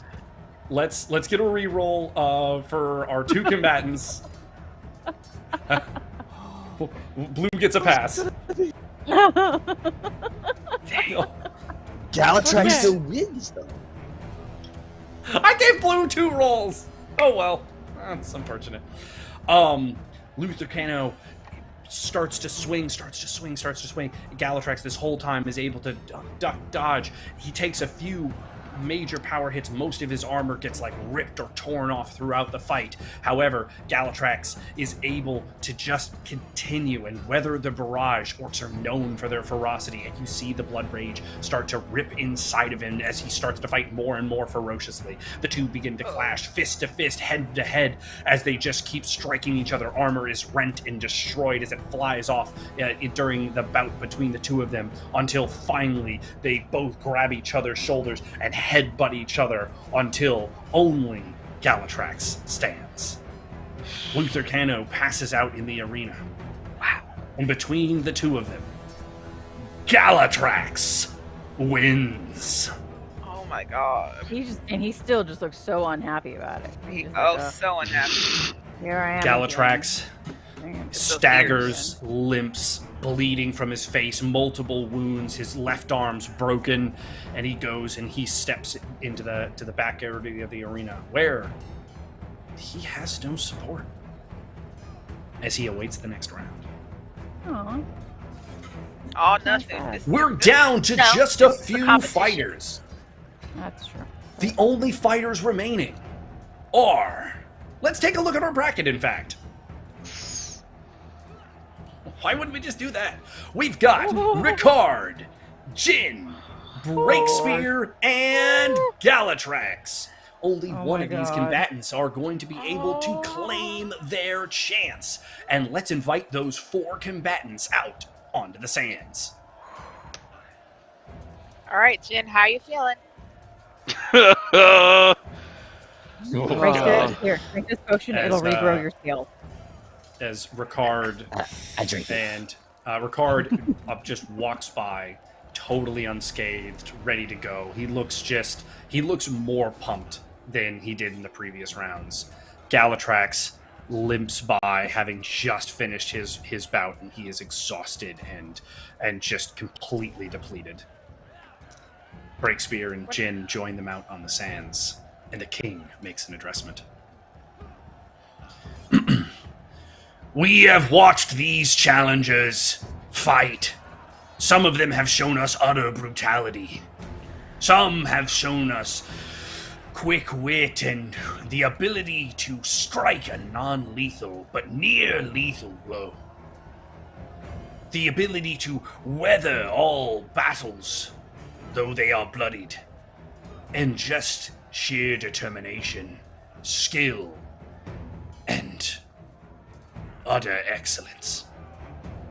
But I have 2 champions, and there are 4 of you to remain. So we will settle this last bout with teams. Oh, with teams. We will have the 2 left bracket contestants fight the 2 right bracket contestants. Ricard and Jin versus Galatrax and Breakspear. I knew you were gonna have to fight each other. I knew you were gonna have to fight each other. Yeah, but he's Ah, he's crap. basically a man down because Galatrax is not looking too good. You know, And I got this bozo on my team. that is a good point, Marlena. That's a great point. Let's get a fort check for Galatrax.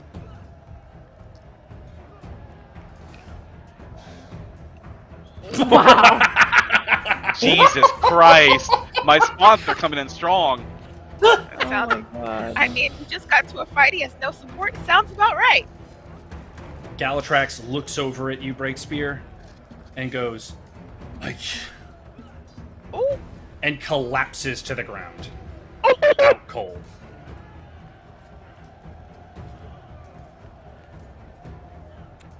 Well, that's not gonna be Hey, a break fair spear. I look up at the king and I kind of give a, "What do you want me to do?" kind of look. Hey, break spear. Like Oh, attendants are like going over and talking to the king. Like you see that they're like, what do we do?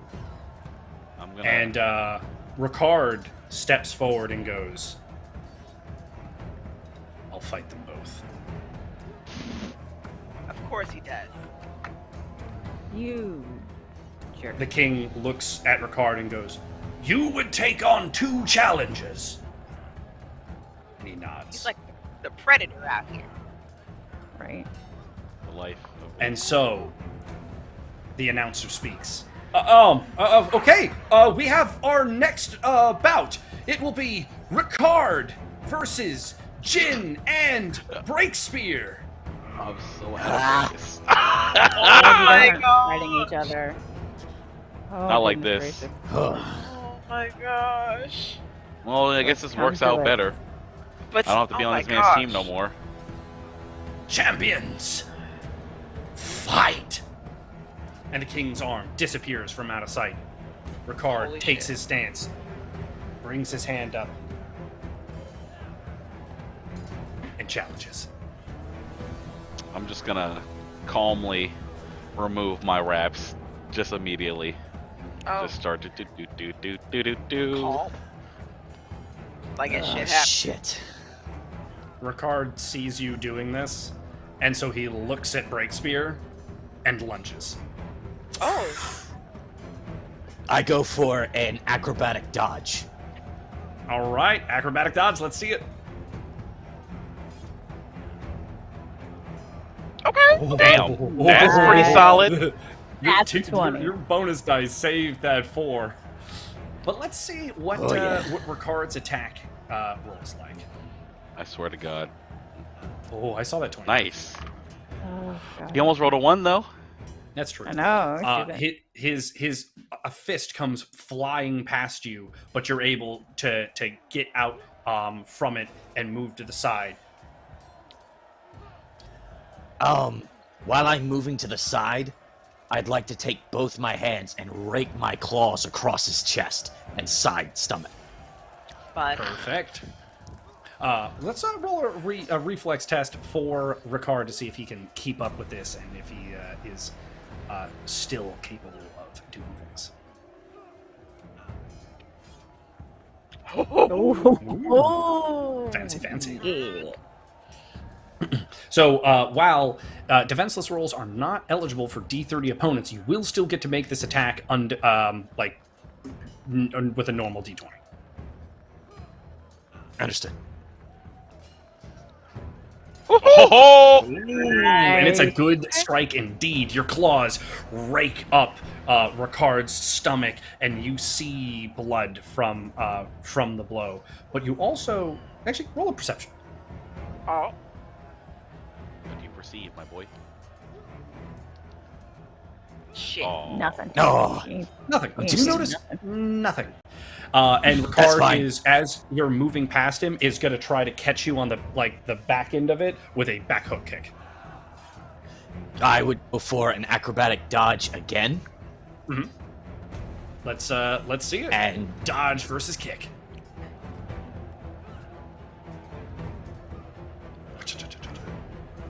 Damn. Oh!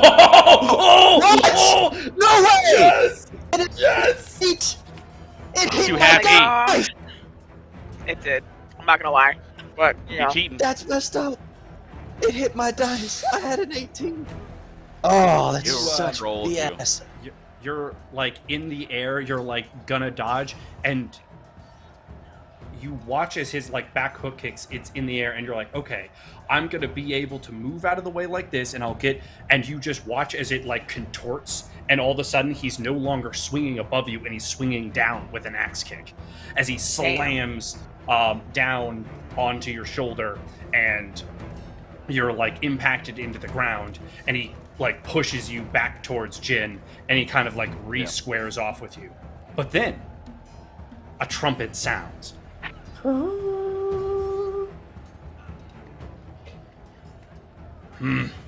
This bout is proving interesting. However, our new Archmage has decided he would like to show off a spectacle of his magic to make this fight more entertaining for our masses. What is this? Anguin, the new leader of our Mages Guild, will perform a magic ritual. That. Ew. I don't He know what steps the hell that forward, is. and he claps his hands together, and then, like, effortlessly looks to the center of the arena. And an arcane abomination-ish of energy, this orb, forms in the middle of the arena. And we've now entered Epic Encounter, Part 2. Not like this. In this What happens now? extended Epic Encounter, all rules from the previous Epic Encounter still are in play. However, during the fight, this dangerous new battlefield, this chaotic arcane magic will attempt to strike the combatants at random. Be ready. Oh my god. This mofo done. And for I the like first for the first show of power from the arcane orb, let's see what it does to the fighters. What in the world? Yo! Fireball. Oh my god. From the arcane orb, fireballs begin to erupt and land all over the place. Let's see how all three combatants dodge this incoming barrage. Oh crap. Acrobatic dodge or just dodge? Yes, that is fine. Acrobatic dodge. Acrobatic dodge. Damn. Well, screw you, Ricard. He's a Bama, that's all right. Okay. All right, we're doing good so Okay, far. alright. Jin? Come on. Come on, Jin. Okay. Okay, good. Got- Okay. I'm so afraid of All, one again. all three challengers are able to duck, dodge, and dip away as these fireballs rain down dodge, chaotically all over the arena, lighting even some of the tiles and ceramics ablaze with their arcane ferocity. Wow. Ricard looks at the two of you, reaches into his vest, pulls out a scroll, opens it, and points it at the two of you. Bracer? Looks like you wanted to say something? No? I was about to say, as soon as he goes for that scroll, I want to start making my way towards him, because I'm going down on that arm. I don't want him pulling whatever scroll that is out. Okay. Let's get a roll off between the two of you to see if you can get there before he can pull that scroll out. Uh-oh. Roll.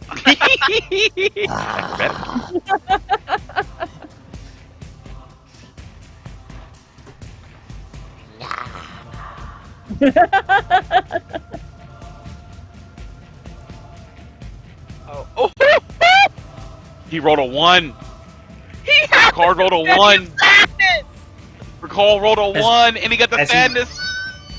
As he reaches into his vest, he goes to pull out the scroll, but not in time, as you're able to chomp down on his forearm. So he's trying to pull it out. You're on his forearm currently. Biting down, correct? Yes. Or I'm Yeah, going but to biting. attempt to do the same move that I did with Skem, where I try and pull a chunk of his arm meat off with me. All right, let's get another roll for these two. He like me this time more than Jin. Right? Right? Oh, so Oh. close. Oh, So it's so close. close. You're quite. able still to pull a decent chunk out of him, but you're just not able to get that super meaty bit out. Like, you know, you scraped through his arm, and you, like, especially on the top side, you probably dug to his bone a little bit, but on the meatier underside, you just weren't able to get your jaw to have the right pressure as his left arm came in just in time and popped your jaw open enough for him to avoid any massive damage. Jin, would you be doing anything during this exchange? Yes. He's just kind of been like... I like seeing him come in, and when he jumps and grabs him, I want to swing one of my weighted cloths and try to like grab his ankle with that shit and just pull his ankle out from under him. Okay. Let's get a roll for that. You know we train with these. We don't wear them for no reason. Oh, I mean, we don't know that. digging in the fields. I mean, you don't know that because you ain't seen me do And shit with them, let's but get you a know. perception check, or a reflex check for Ricard to see if he notices this, or if he's able to react in time. How exactly do you use those in the field? Oh, confetti of sadness. Yes! As Ricard, pops the mouth open, he like goes to continue the scroll action and open it with his right hand, but you pull his right foot out from under him, so his back slaps into the arena. But then the arcane orb shoots out energy. Oh, he's flat on his back. Time? What the hell is a time? Time Viper? What's Viper? a time viper? Time Viper. Well, I guess. Turn my head upside A down to read. giant yellow coiled snake comes out from the orb, and it's going to strike one of our three combatants here. On a 1 or 2, it's going to be Ricard. 3 or 4, it's going to be Breakspear. 5 or 6, it's going to be Jin on a regular D6. Please.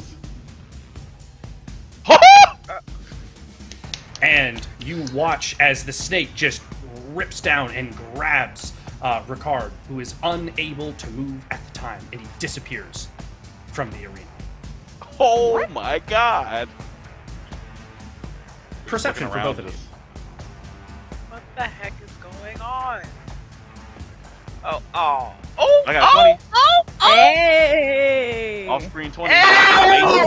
Nice.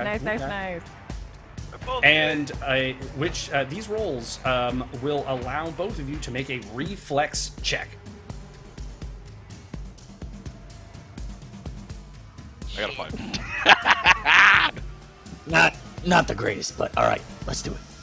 Both of you are standing there looking around when all of a sudden Ricard is just behind both of you standing and swings out for your head. Breakspear, you're able to dodge just enough that he catches the top of your head a little bit. Jin, you noticed him a little better, and so you're able to get down and avoid a heavy hit, but you're both kind of knocked a little bit and you tumble and are now standing squared off against him. And you can tell, though, that, while he's standing there, there's a part of him that's like, what just happened? I want to spring into action and just close in on him and start just firing a barrage of hits at him. All right. And I'm gonna Breaker, go. what are you doing? I'm going for the sand to the eyes trick again to try and distract him. I mean, Pocket sand. Ricard is attempting Kind of to jump in and grab your opening attack and redirect you in the way of Breakspear. Is what he's going for. So let's get a set of 3 dice on the board. Some rolls. You wanted to say the One 3 for each roll of off. us. It's we can't do that. oh my Okay. God. Oh, give me a him good troll. roll That's for not Ricard. good. Give me a good roll for Ricard. Come on. No. That's a 9. That's a 9. 9! So, Jin, as you come in, you're able to slip past his attempt to push you to the side, and you start getting in a couple of punches. However, since he was trying to rotate you, you're in a place where Breakspear, if you fling sand, there's a chance you hit both of them. Would you fling sand? This is such a hard decision for No. Breakspear. You're a I know. Pokemon. You're a He whole just wants- Pokemon right He just now. wants, he just I wants throw to it. win. Throw it. All right. Damn. Throw it. Reflex check for both Ricard and Jin. Oh, You're crap. a whole Pokemon. dice just crushed my tiny dice. Oh, bullshit. Oh, Some man. bull crap, man. Ricard is able to block his face, though he does take a couple of punches from Jin in the exchange. Jin lands those punches, but then sand hits his eyes when the next arcane manifest happens. Oh, free spear! My eyes! The orb again. The Another time time viper. viper. Again. Time Viper! 1 or 2, it is Ricard. 3 or 4, it is Breakspear. 5 or 6, it is Jin.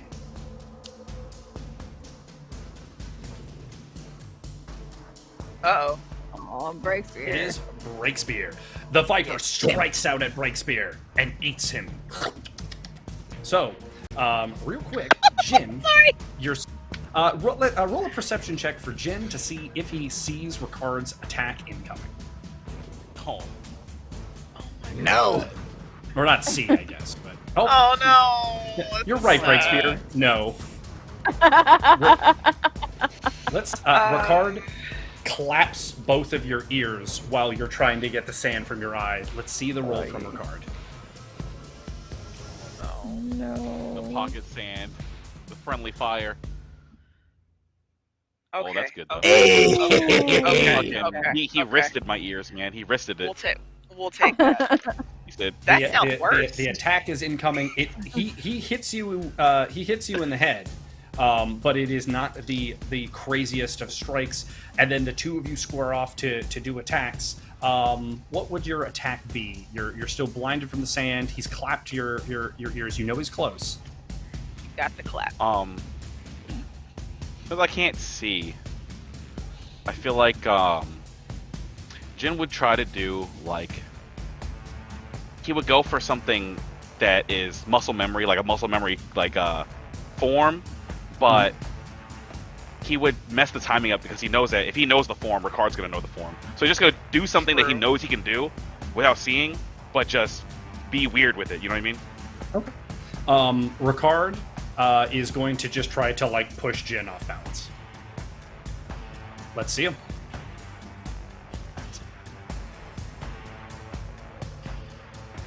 A 10. Aww.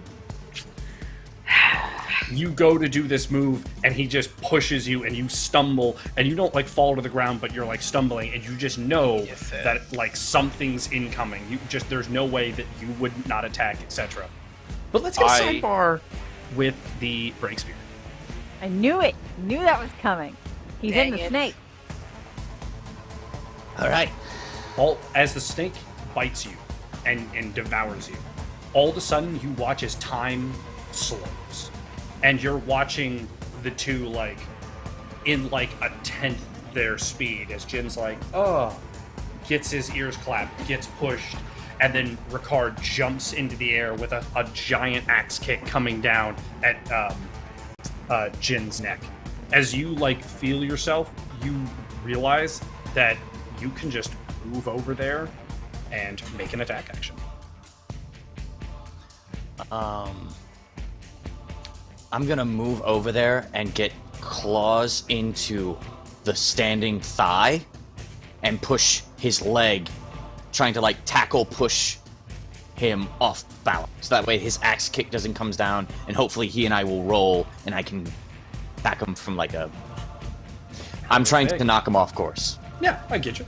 And so when we come back, we will make a roll for this. And while D30 opponents are normally immune to disadvantage or the no defense roll, in this instance, from the Time Viper, he will be affected by it. So let's go Will back. I and get roll my benefit? that 10-sided dice. No, this is a special occurrence in which. Special thing.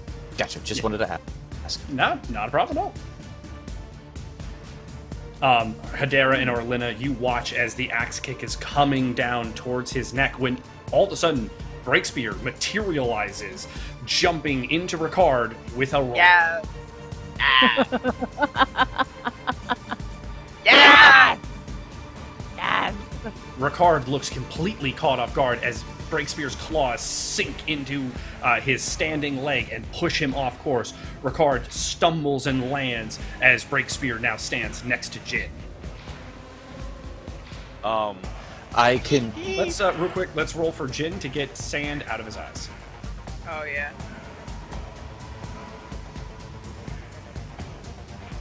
Oh my god. You just gonna be blind. I can't believe that this sand match. is so effective in this game right now. It is the And let's- ultimate debilitating Breakthrough is very attack. effective with throwing sand in Sand people's is worse eyes. than And It's- It's worse than the dagger.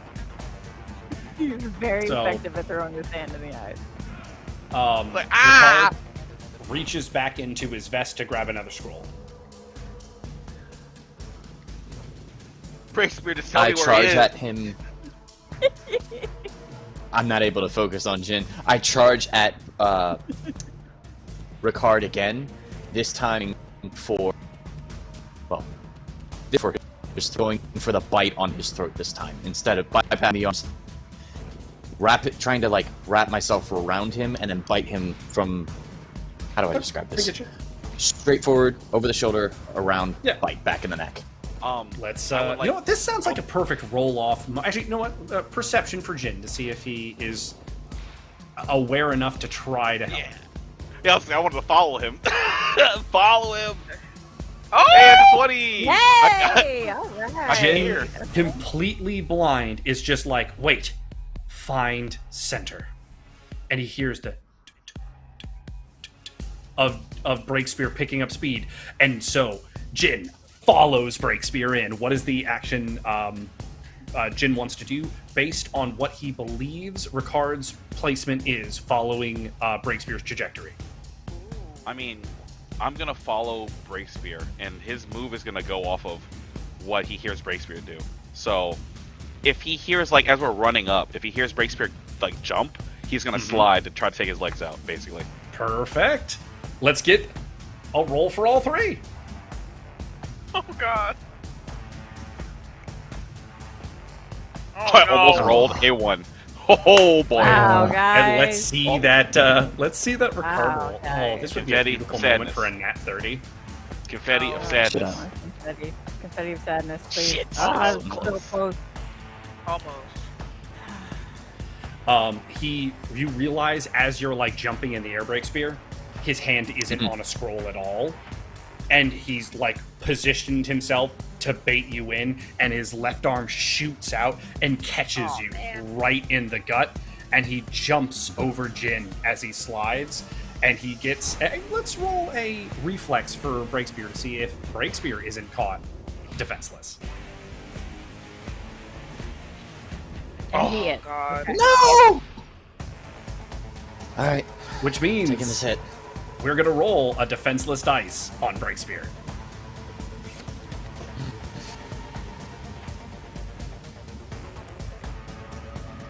Oh god.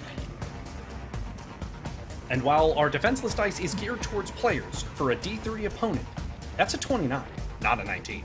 Oh. What a twat. Okay. Breakspear I can't be.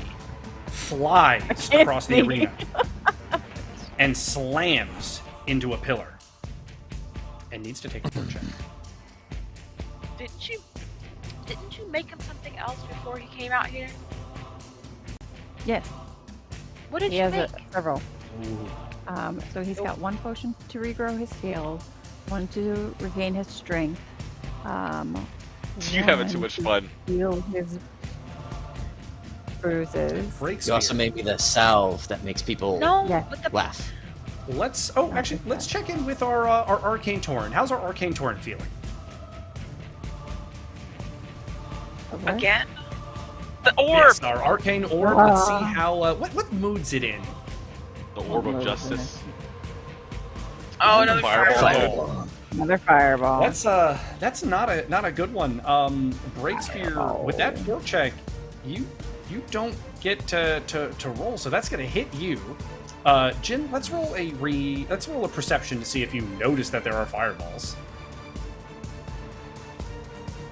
I'll say at this point in time, Jin has given up on the idea of being able to see in this fight. He has accepted the sand in the eyes. It is Use fully your on other just senses. hearing things and stuff. Use your other And senses.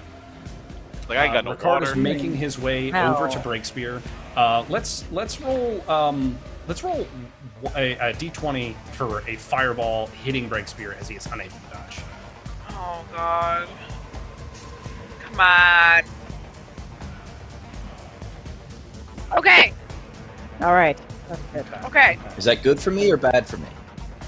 The fireball hits Breakspear and erupts in flame, and he's just sitting there. He's burning. He's not really moving a whole lot. And I would like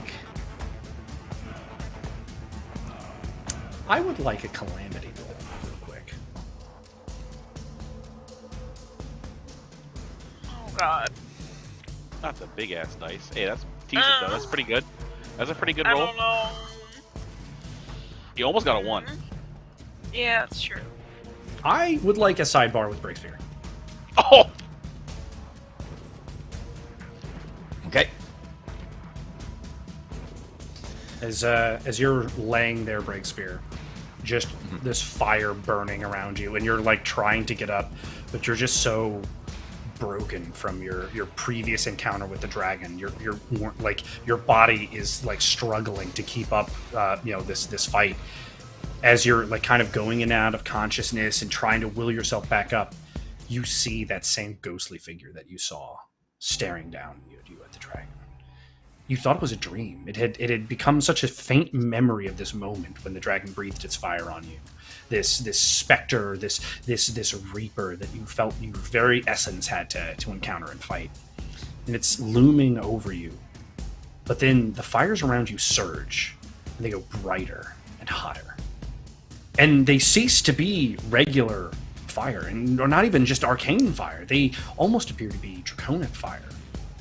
And as you lay there on the ground, you looking at your hand as you're trying to will yourself up, you see almost silvery-looking text on your scales, shimmering across.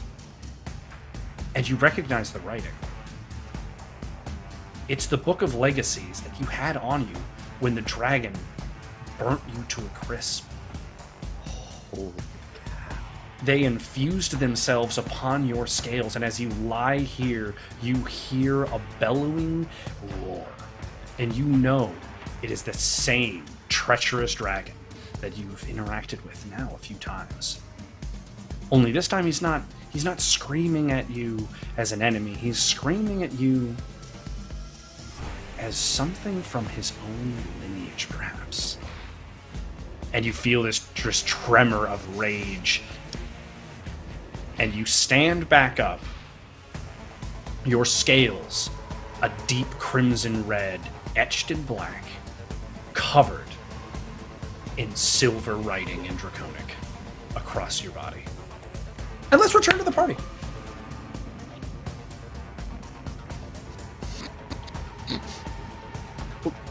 All of you watch as Breakspear, all of a sudden, his hand slaps onto the ground, and he stands himself up, and his scales begin to turn this dark crimson red, etched with black, and silver writing begins to appear all over his different scales as he almost sheds all of his broken, his broken body.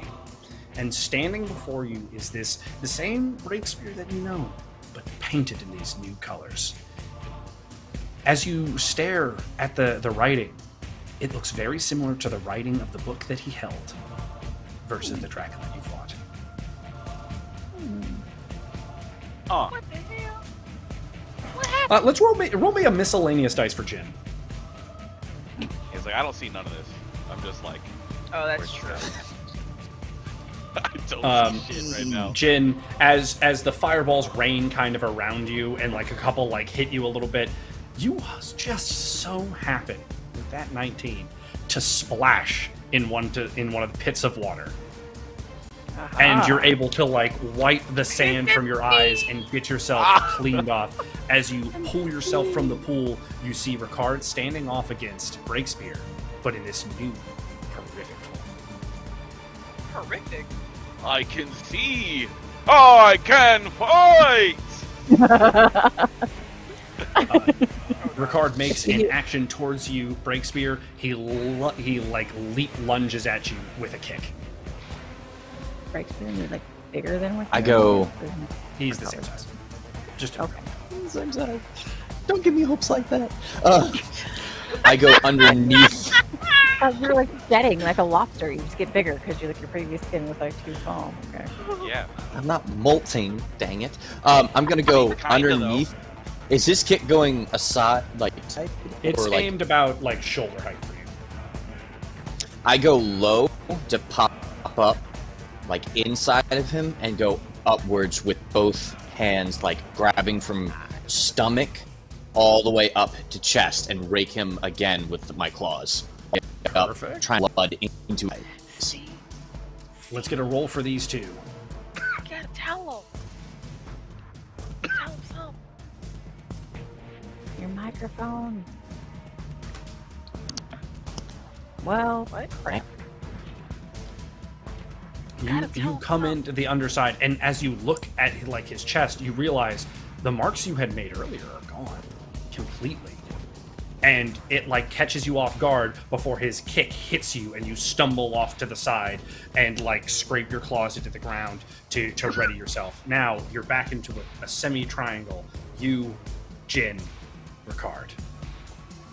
I would like to use my monologue for Hadera would like to use a monologue. Let's hear it.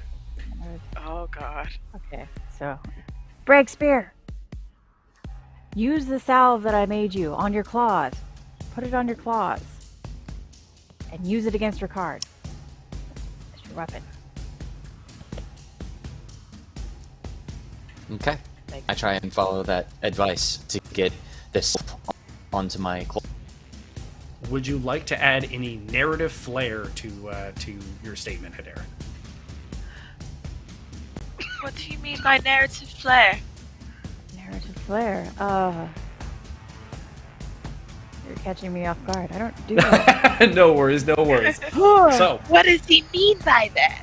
What does that mean? Narrative I flair. don't- I don't know. Kill him! Kill him, you little lizard!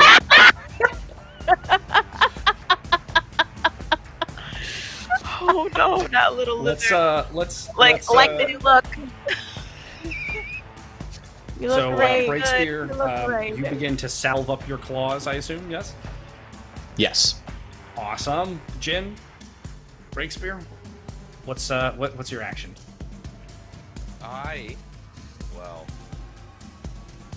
Yeah, I guess at this point, I've probably definitely dropped my wraps at this point. So, I'm just gonna start approaching. Actually, I'm gonna circle around towards Ricard's back from my side while approaching him. And I'm going to circle the same way to try and mimic Jin, so that way we're kind of circling them like wolves. Yeah. So you get him on that. I get you. Okay. He doesn't move.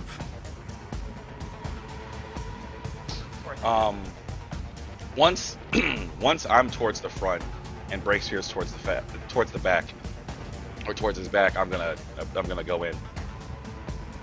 And I'm going to, if I can hear him, I'm gonna hit him, Perfect. but at a slight angle.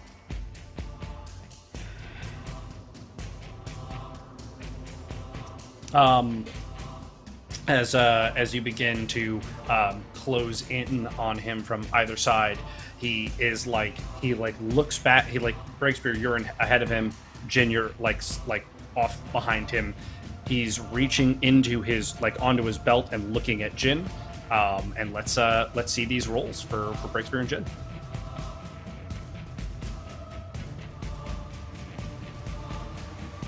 Dang it.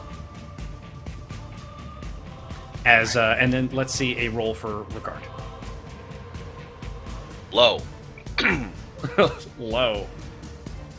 Hey, you know what? sometimes Not Okay. too bad. you gotta And it's command the dice. Command it So he- sometimes. As he's reaching Not bad. back and looking towards Jin, again, it's that same feeling that you had versus the back hook kick, Breakspear. As all of a sudden he's just not moving that direction anymore, and he's thrown a few shuriken your way as he turns towards Jin. But Jin, you're able to close the gap on him and make your strike.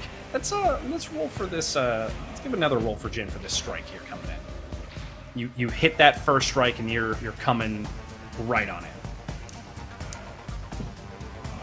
Ah, confetti of sadness. No. Oh no. Adam, don't look like that. You land, you hit your first punch, and you come around and you slam into his mask, and he's just like looking at you, like right in your eyes. I'm And he gonna goes, force another attack. I'm forcing it right into the mask. Okay, let's see it. He will be trying to bring up a punch of his own. Oh my god. All right, let's see Ricard strike back. Hey, look, you doubled your last roll. That's true. You know what? He only mildly hurt me. It's okay. And he you try to push your punch even more, and he brings like a hit into your gut and then slides it up to grab your shoulder with his hand, and he leans and he goes, "I know you've dreamed this." I'm gonna try to toss this man over my shoulder. Just All grab right. his hand, turn, and toss him over. He's attempting to push down on your shoulder and bring his knee up, push you down into his knee while bringing his knee up. So let's get a roll for these two, and then we'll hear what Breakspear would like to do.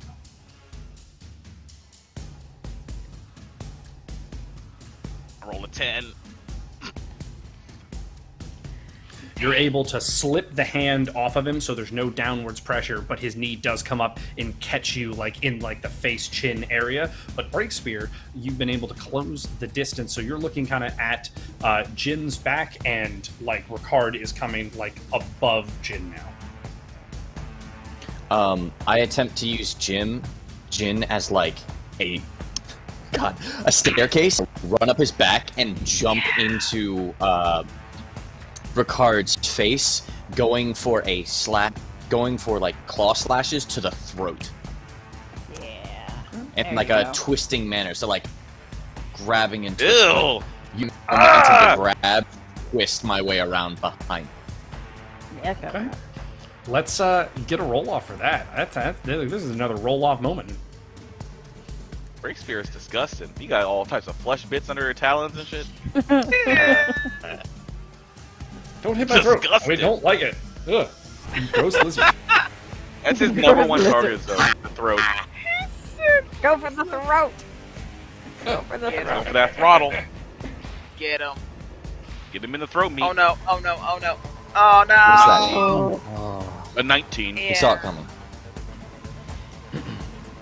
Okay. You go up and you just barely don't hit him in the throat as he gets his hand to your forehead and just pushes you back down, and you land on Jin's shoulder, and he squares off. But the two of you win. Our arcane orb speaks up.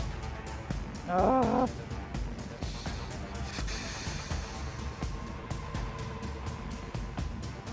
Fireball. Fireball. Really likes fireballs. So let's get a roll for all people. Acrobatic touch. He took off the wraps, didn't he? The wraps are gone. So we need Yeah, he an took acrobatic dodge for our two players, and then a dodge for Ricard. He took the wraps Yeah, off, right? that +2, baby. Yeah, he did. Yeah. Dang it. I'm not wearing the He's special yet to get ones. I his- took the other ones off. He's yet to I get had the my- special ones on. I had an Yeah, idea. even but I Oh. don't think it's- Mm-mm. I don't. Uh-oh. I had an idea, but I don't know if it's gonna work with the wraps off. Right. Crap. Oh, I mean, that's he's gonna need to get the wraps on. If he should put on the special one. Yeah, but they fall off. No, but this is a. So, Breakspear, serious you have a moment, though, decision. so maybe they won't this time. You can tell by their positioning on Jin. If you leap off, you run the risk of your claws cutting his skin, or you just eat the fireball that's incoming. There's no way for me to roll off, put my claws in towards myself and rolling off of him. You can, for sure. but you just know that your claws are all over him, and any motion you do runs the risk in this moment of you reacting to fireballs flying at you.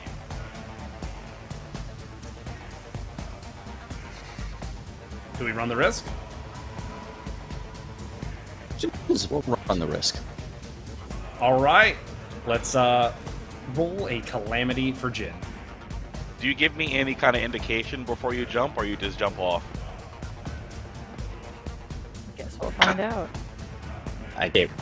We did the countdown. Oh, looks like you know nothing. No, I'm talking about you, like as Breakspear. Does he just jump, or he's like, I'm gonna get out of here? It's not a lot, but you do feel as you like push off, your pinky claw is just a little too far and slices in on Jin's neck. Jin, let's get a fort check for you. How do you take this version of Orlina's poison? Oh, I forgot. Ooh. Hey, I got a 6. Oof. I don't. That's bad. Jin, Wait, I didn't think you're- about this. This was the hallucinogen, not the poison. Yeah, this is not yeah, poison. not the laughing one. Yeah. That's the You said Orlina. You said poison, and my poison to me means right. death. Yeah, no, it's the happy laughing drug poison. juice. The happy Okay. juice. Happy drug juice. And Jin, you immediately are like, Christ. I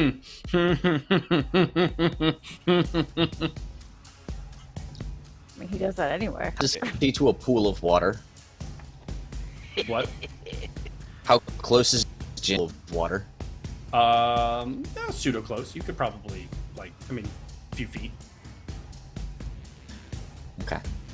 I'm sorry, bud. Just gonna like. I'm gonna try and kick him into the water. I'm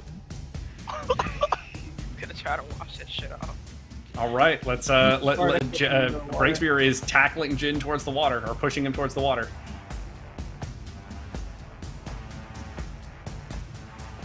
You are able to get him into the water, so none of the fireballs do impact on him. However, let's roll a reflex check for you, as Ricard wasn't just idly standing by watching you do all this. Yeah. You are Okay. able to react in time. You like push Jin, and you turn, and Ricard is like hand coming down towards your face. What would you do? Acrobatic dodge out of the way and going for that kind of claw grab, like slash that I did in the opening bit against him. So dodge, Perfect. then backing that attack. Acrobatic dodge first.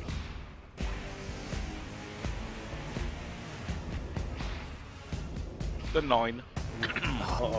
Uh-oh. Let's see that Ricard roll. Oh no. Come on, give me a Ricard though. Come on. Come on, low. Shit. Oh, That's not helpful either. His Oh, hand no. connects with the side of your face, and like Orlina, Hedera, you both feel the like the wind exertion of like what this punch was. Oh. Breakspear, you're hit, but like your head only turns so far, and then your body just kind of like spins out to the side. Roll me a fort check though.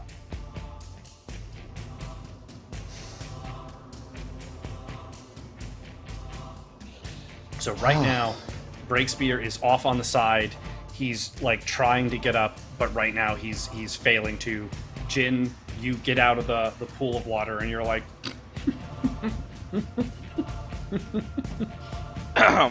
He's not okay. Hey, it's a new relaxed Jin. That's what that is. Question. I have a question. Even with the monologue, we can only still say things. We can't actually like give them anything else, right? correct. Okay. But yeah, this new calm, maybe it's good to be drugged. Maybe the nerves are gone now. Who knows? But I saw Breakspear fly away, right? Mm-hmm. What's he look like in comparison to where Ricard is?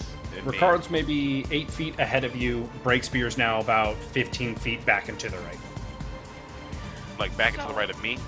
Yeah. Remember, I'm gonna take And- the muffin out of my pocket and I'm gonna he throw had it. that whole like at fine Breakspear. idea. Okay, yeah. All right, let's get a roll for how well Jen tosses that muffin over to Breakspear. How do you Hey, feel this about is that? the Peter round 2. There is that force field around it, but I'm wondering. Yeah, it's a 19. Hey, that muffin will be right at Breakspear's face underneath to the to get. force field But around. before we check in with I guess Breakspear, I can try. Ricard is leaping towards you, and his fist is glowing a faint black color. Oh, that doesn't sound good at all. Okay. Well, I'm just gonna use my newfound calm giggliness to just gonna try and spin off line and then counter him as he comes by me. Let's try Ricard evil energy black fist punch versus our pseudo drunken warrior in a roll off, because that Drunken feels appropriate. fist. Drunken fist. See, here you go. Do it.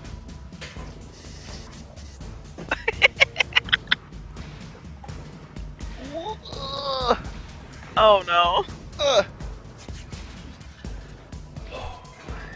Haven't seen that 30 yet. The 8. Oh man. You know what? That's not terrible though. It could be worse. It ain't great. It hits. I'm gonna try to it hits shoot you- up a wall of vines in between. Okay, let's see it. Roll. I don't know. We don't know if it works. We have to at least try. It's a 20. The vines appear in front of Jin, and as the punch hits the vines, first off, you note how much you have to like exert energy into the arena to get something to like push past its barriers. Like you realize whatever magics were there, they were very hefty.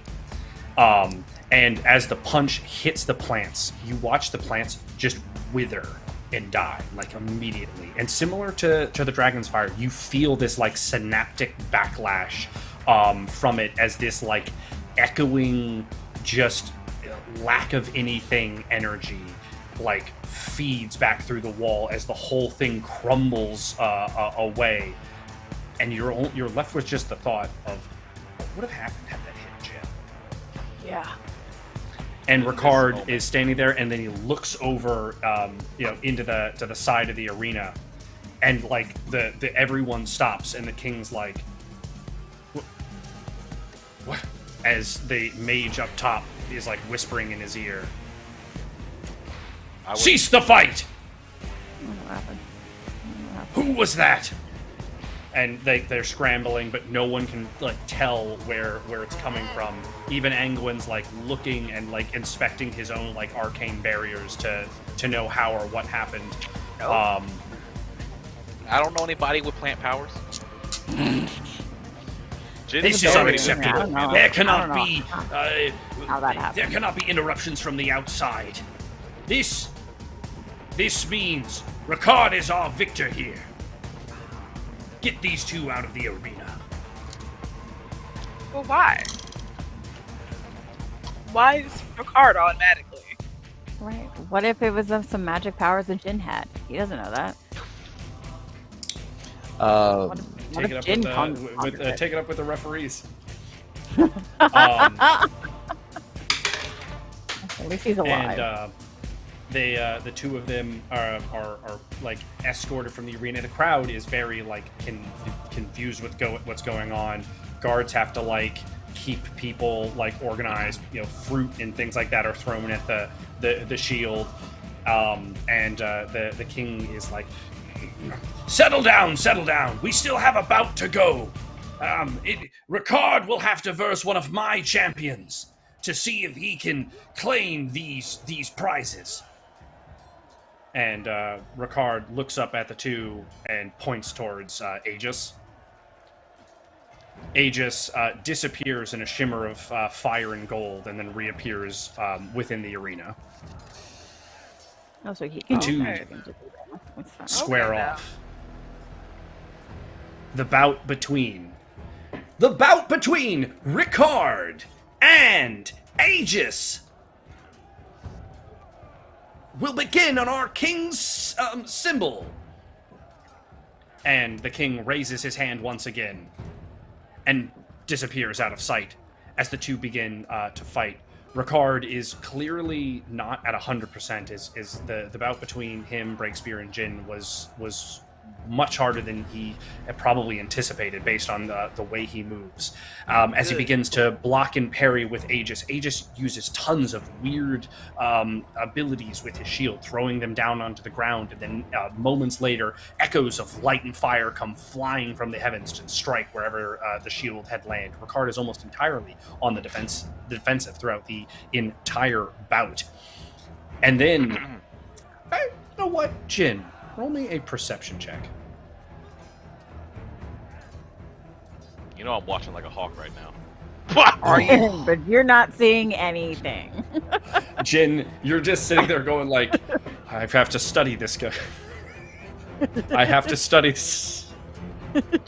Man, I'm gonna Breakspear really debilitated me this entire fight. With first the damn sand, and then the damn poison. You did absolutely nothing on this whole fight. Okay.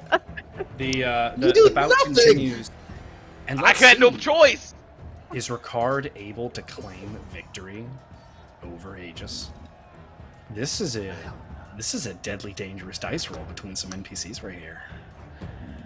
Oh dear. I know you didn't try to say that. I didn't do nothing when you poisoned me. How was I supposed to do anything? 17, a little over half on a D30, but Aegis also rolls on a D30. Can Aegis beat a 17? My goodness, this is exciting. I'm gonna say this man. Thank you. He does not need to win a damn thing. No. Do not let him win anything. Yeah. No. Do not give him any boons. No boons, King. No boons for him. The two combatants begin to strike, and Ricard starts to like see some of Aegis's movements and starts to anticipate them, and starts to like catch Aegis off guard occasionally, hitting some decent blows in. Almost on a few attempts, actually lands a blow on Aegis's face. Let's roll another perception for Jin, though. Oh. All right. As you're watching this, Jin, and you're starting to like sober up. Something about Ricard something's just not there. Something's just not quite right. And then, as the bout continues, Ricard pulls out a scroll and unleashes this arcane energy, this like torrent beam that flies down towards Aegis. Aegis simply holds out his hand and catches the energy in an open palm before grasping it into himself. Then his shield turns the same prismatic colors that were just shot at him, and then it fires off of his arm like a missile, striking Ricard in the stomach and then carrying him into the ground, leaving him in a crater. Ricard sits there for a second, stunned from the blow, before Aegis disappears in light and fire, and then reappears in light and fire with a foot on Ricard's throat, commanding him to yield. Ricard has no choice but to yield. Ah! Aegis looks to his king proud, gleaming.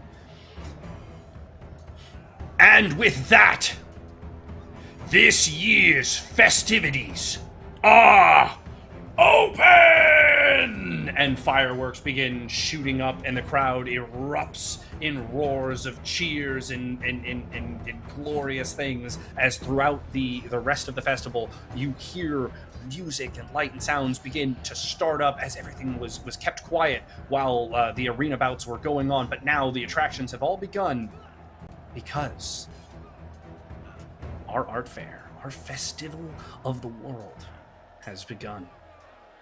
Which means more to the story to come in later sessions. But for tonight, we are fading away as Orlina, you look out on this crowd, and you just know that somewhere in here, somewhere amongst these artisans, these bakers, these herbologists, what you seek is gotta be here. It's just below your nose. You know it.